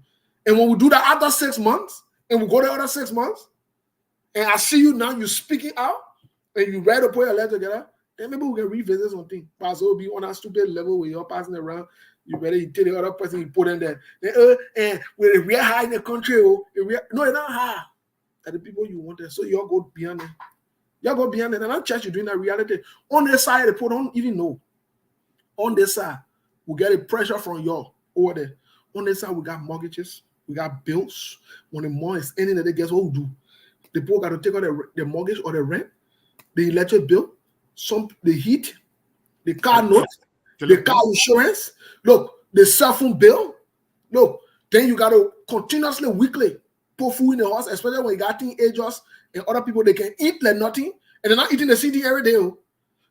I want to people in here, they're not let, I want to children in here, they're not let they too much African food and eat American food and stuff. Then you got to save some more money when you can. Look, sometimes to the point that we can't even buy sitting off. And when you're working, you can't get food stamps, you can't get free food. You can't get nothing. Again, whether anyone can get free food. You understand? So then you got to be paying the insurance again from the job. Then they got to cut taxes from your money, and you got insurance for the family. Then when you go, if you don't have the highest insurance at your job, when you go to the doctor, you got to do the co-pay. Let me tell you something. We go through a lot in this country. When we tell you to make a certain decision, you say no, you won't make the other decision. When you're going, you're making, we don't have a problem. But when we want to make our own decision, that one said my mom or my pa can go and tell God, say, God, when I bless me, God will tell you, say, you don't know what you're talking. You don't know what you're talking. I will bless that person. Because you know why? They same Bible that we can read. Because of knowledge, our people perish. When we tell you, please don't vote these people. Don't vote for the group. Please stop resisting. We are saying in your interests. We know that these people are not there. Just stop wasting your time and recycling these people. They will not change. But no, you don't want it. Then when we say it, we can. Anyway, everybody different. Those of you watching, I know today or tomorrow, me, I got to support my family. Me, I got to take care of my family. That's fine. That's your choice. I don't have a problem with that. I'm not stopping anybody from supporting them. But I know me, Steve, I don't play that. I don't play that. You don't cross that line. You cross that line, me and you will be inside. Steve, I think we gotta leave it there for today, right? Yeah. For sure, we did it. Another day in the book. Yeah, thank you. Mom, Steve, everybody, thank you so much. Oh, sir, thank you. We'll be here tomorrow. Oh, thank you. Yeah, give it. Okay. All right, my people. Yeah, thank you. We appreciate your time. We will have the second version of this conversation. We'll have a whole show on this conversation. It's very, very important. You know, we don't have to wait for election time to really take action or speak to our people, speak to the consciousness of our people so they can understand. Thank you so much. We appreciate your time. We love you.